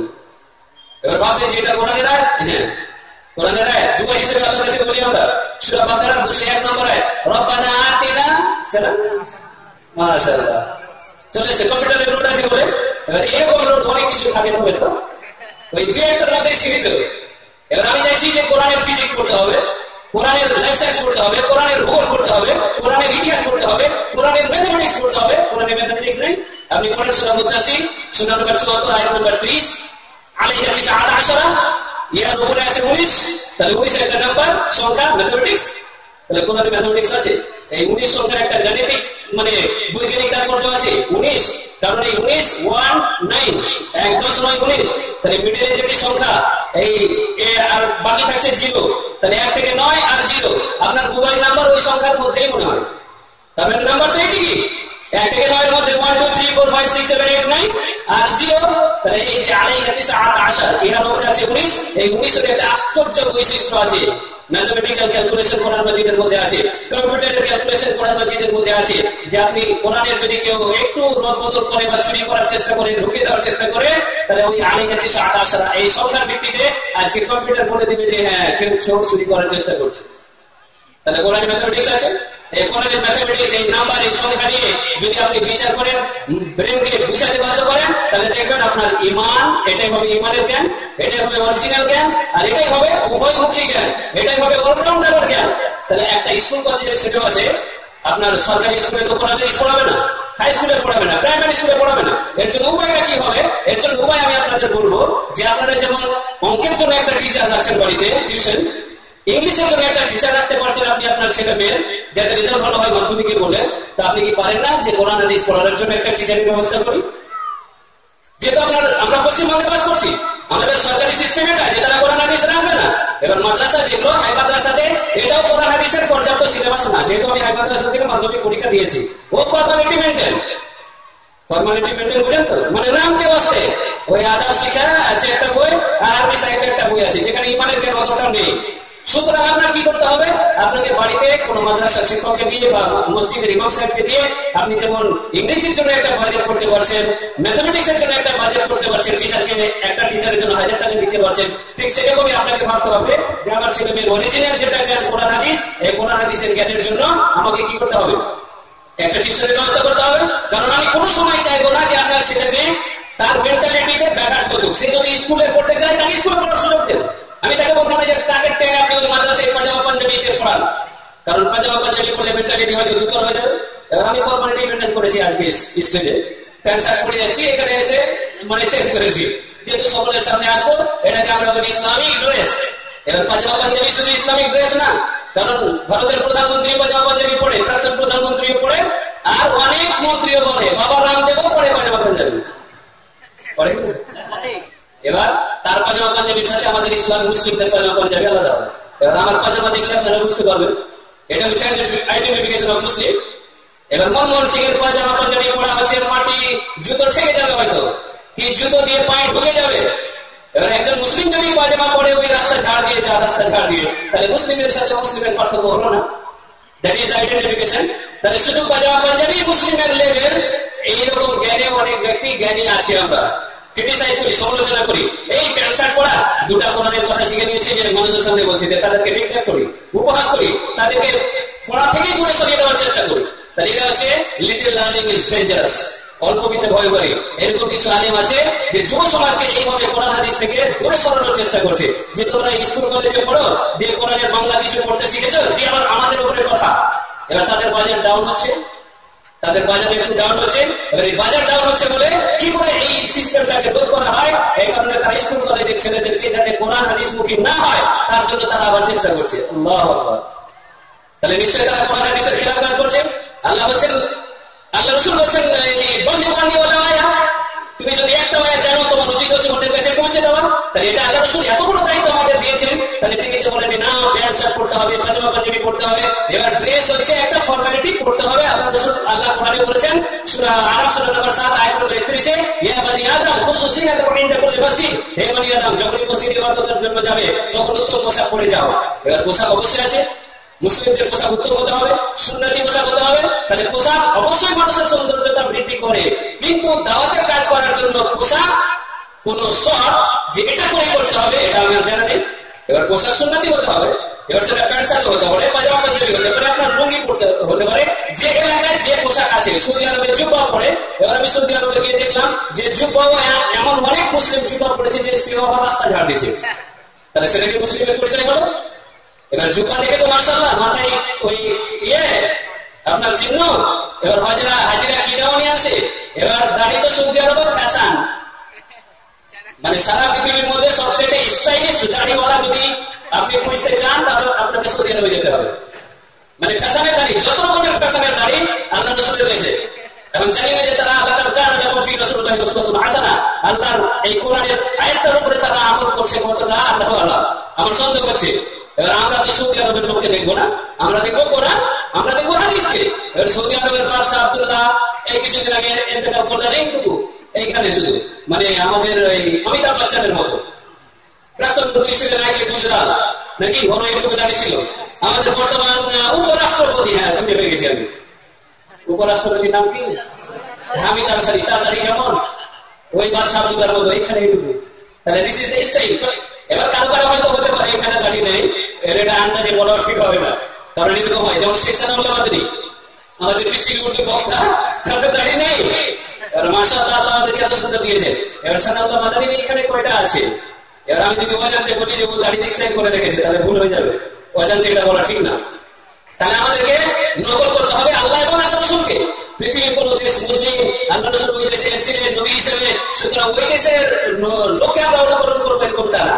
তাহলে আমাদেরকে চেষ্টা করতে হবে ইসলামিক আদব কায়দা মেনে ইসলামিক কোরআন হাদিসের জ্ঞান অর্জন করা। সেটা স্কুলে হতে পারে, সেটা প্রাইমারি স্কুল লেভেলে হতে পারে, হাই স্কুল লেভেলে হতে পারে, কলেজে হতে পারে, ইউনিভার্সিটিতে হতে পারে। এবার যদি ওইগুলোতে না হয়, আপনাকে বাড়িতে বসে বসে, আজকাল আলহামদুলিল্লাহ আলহামদুলিল্লাহ এত সহজ হয়ে গেছে, আপনি বাড়িতে বসে বসে শুয়ে শুয়ে ইসলামকে জানতে পারেন। কিসের মাধ্যমে? ইন্টারনেটের মাধ্যমে, মোবাইলের মাধ্যমে, কম্পিউটারের মাধ্যমে, এই টেকনোলজির মাধ্যমে, পৃষ্টির মাধ্যমে যে সমস্ত বক্তারা সেই 1000, 10,000, 20,000 কিলোমিটার দূর থেকে উঠে আসতে পারে না, কিন্তু আপনি সেই সমস্ত বক্তাদের কাছ থেকে জ্ঞান পাওয়ার একটা ব্যবস্থা আল্লাহ করে দিয়েছেন আপনি বাড়িতে বসে। অথচ আবার ওই সমস্ত বক্তাদের ব্যাপারে বলি,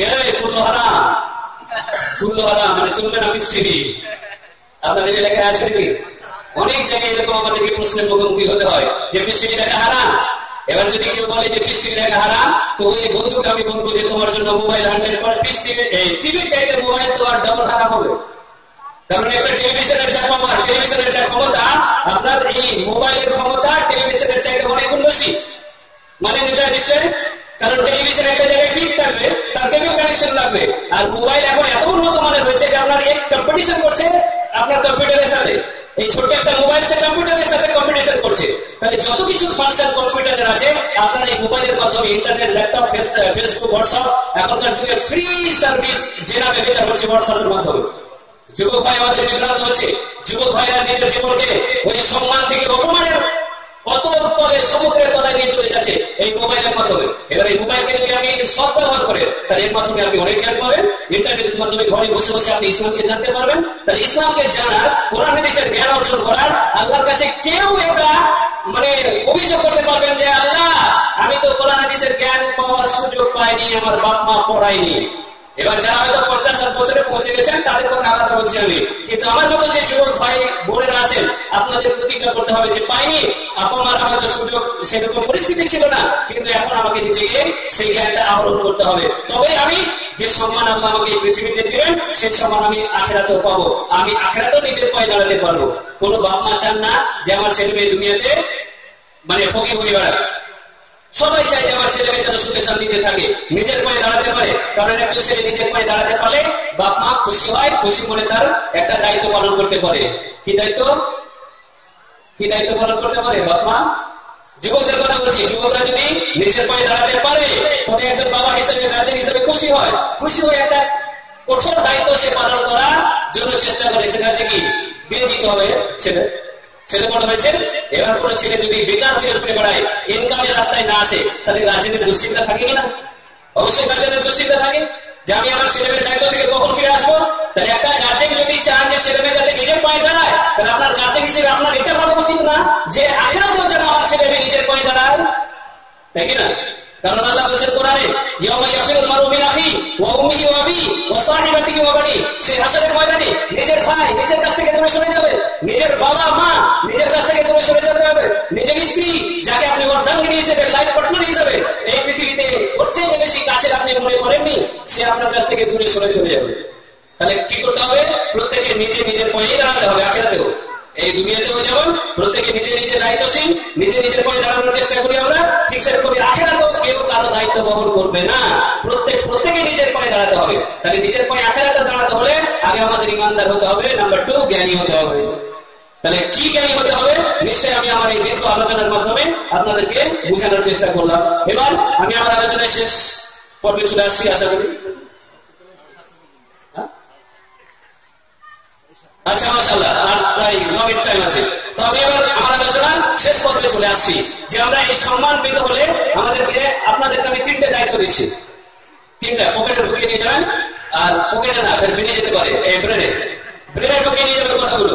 3টে দায়িত্ব যদি আপনি পালন করেন ইনশাআল্লাহ, এটা চ্যালেঞ্জ দিয়ে বলতে পারি যে আপনি দুনিয়াতে সম্মান পাবেন, আখিরাতেও সম্মান পাবেন ইনশাআল্লাহ। 3টে দায়িত্ব হচ্ছে, 3টা পি দিয়ে মনে রাখবেন। 3টা পি, ইংরেজি লেটার পি। নাম্বার 1 পি হচ্ছে প্লেজার অফ আল্লাহ, আল্লাহর সন্তুষ্টি। আপনি দুনিয়াতে যা কিছু কাজ করবেন এই কাজের পিছনে 1 নম্বর কারণ থাকতে হবে যে আমি আমার এই কাজের মাধ্যমে যাতে আল্লাহকে সন্তুষ্ট করতে পারি। কারণ আপনি যত বেশি আল্লাহকে সন্তুষ্ট করতে পারবেন তত বেশি আল্লাহ আপনাকে এই পৃথিবীতে সম্মান দেবেন, ইনশাআল্লাহ আখিরাতেও দিবেন, তাই কিনা? একজন কোন এই কাস্টমার যারা আর কোম্পানি বস থাকে কিনা, ম্যানেজার বস, এবার বসের আন্ডারে ধরুন 10 জন কাজ করছে। এবার প্রমোশন হয়, তো প্রমোশন মানে বাড়ে, বেতন বাড়ে। এবার 10 জন মধ্যে আমি ধরুন বস, এবার 10 জনের মধ্যে 10 জনের কাজ কি একই রকম হবে? নিশ্চয়ই একরকম হবে না। কেউ ভালো পরিশ্রম করবে, কেউ আন্তরিকতার সাথে কাজ করবে। এবার কেউ চেষ্টা করবে যেন বসকে আমি খুশি রাখতে পারি, বসকে খুশি রাখতে পারলে আমার প্রমোশন হতে পারে, এই 8,000 টাকা বেতন 10,000 হতে পারে। তাহলে বসকে খুশি রাখার অনেক টার্গেট থাকে, কারণ এই বসের হাতে অনেক কন্ট্রোল পাওয়ার থাকে। তাহলে আমি এক নম্বর কাজ কোনটা বলছি, যে যার কাছ থেকে আমরা সবকিছু পাবো এই দুনিয়ার বস, এটাও তো ক্ষণস্থায়ী। ও আজ বস আছে, কালকে বস নাও থাকতে পারে, কিন্তু সুপ্রিম আল্লাহ আমাদের প্রত্যেকটা কাজে, ব্যবসা বাণিজ্য, লেখা পড়া, যাবতীয় যে কোনো কাজ করি না কেন, কাউকে যদি ভালোবাসি এর পিছনে উদ্দেশ্য হতে হবে যে আল্লাহকে সন্তুষ্ট করা। এটা আল্লাহ রাসূল সাল্লাল্লাহু আলাইহি ওয়াসাল্লামের হাদিস। তাহলে এক নম্বর কাজ আমি আপনাদের দিচ্ছি, যে কোনো কাজ করেন উদ্দেশ্য হতে হবে যে আমার কাজের মাধ্যমে যাতে আমি আল্লাহকে সন্তুষ্ট করতে পারি। এটা হচ্ছে P1, pleasure of Allah. Number 2, P for peace. Piece মানে কি? শান্তি। পিস ইন দুনিয়া, এই দুনিয়াতে শান্তি।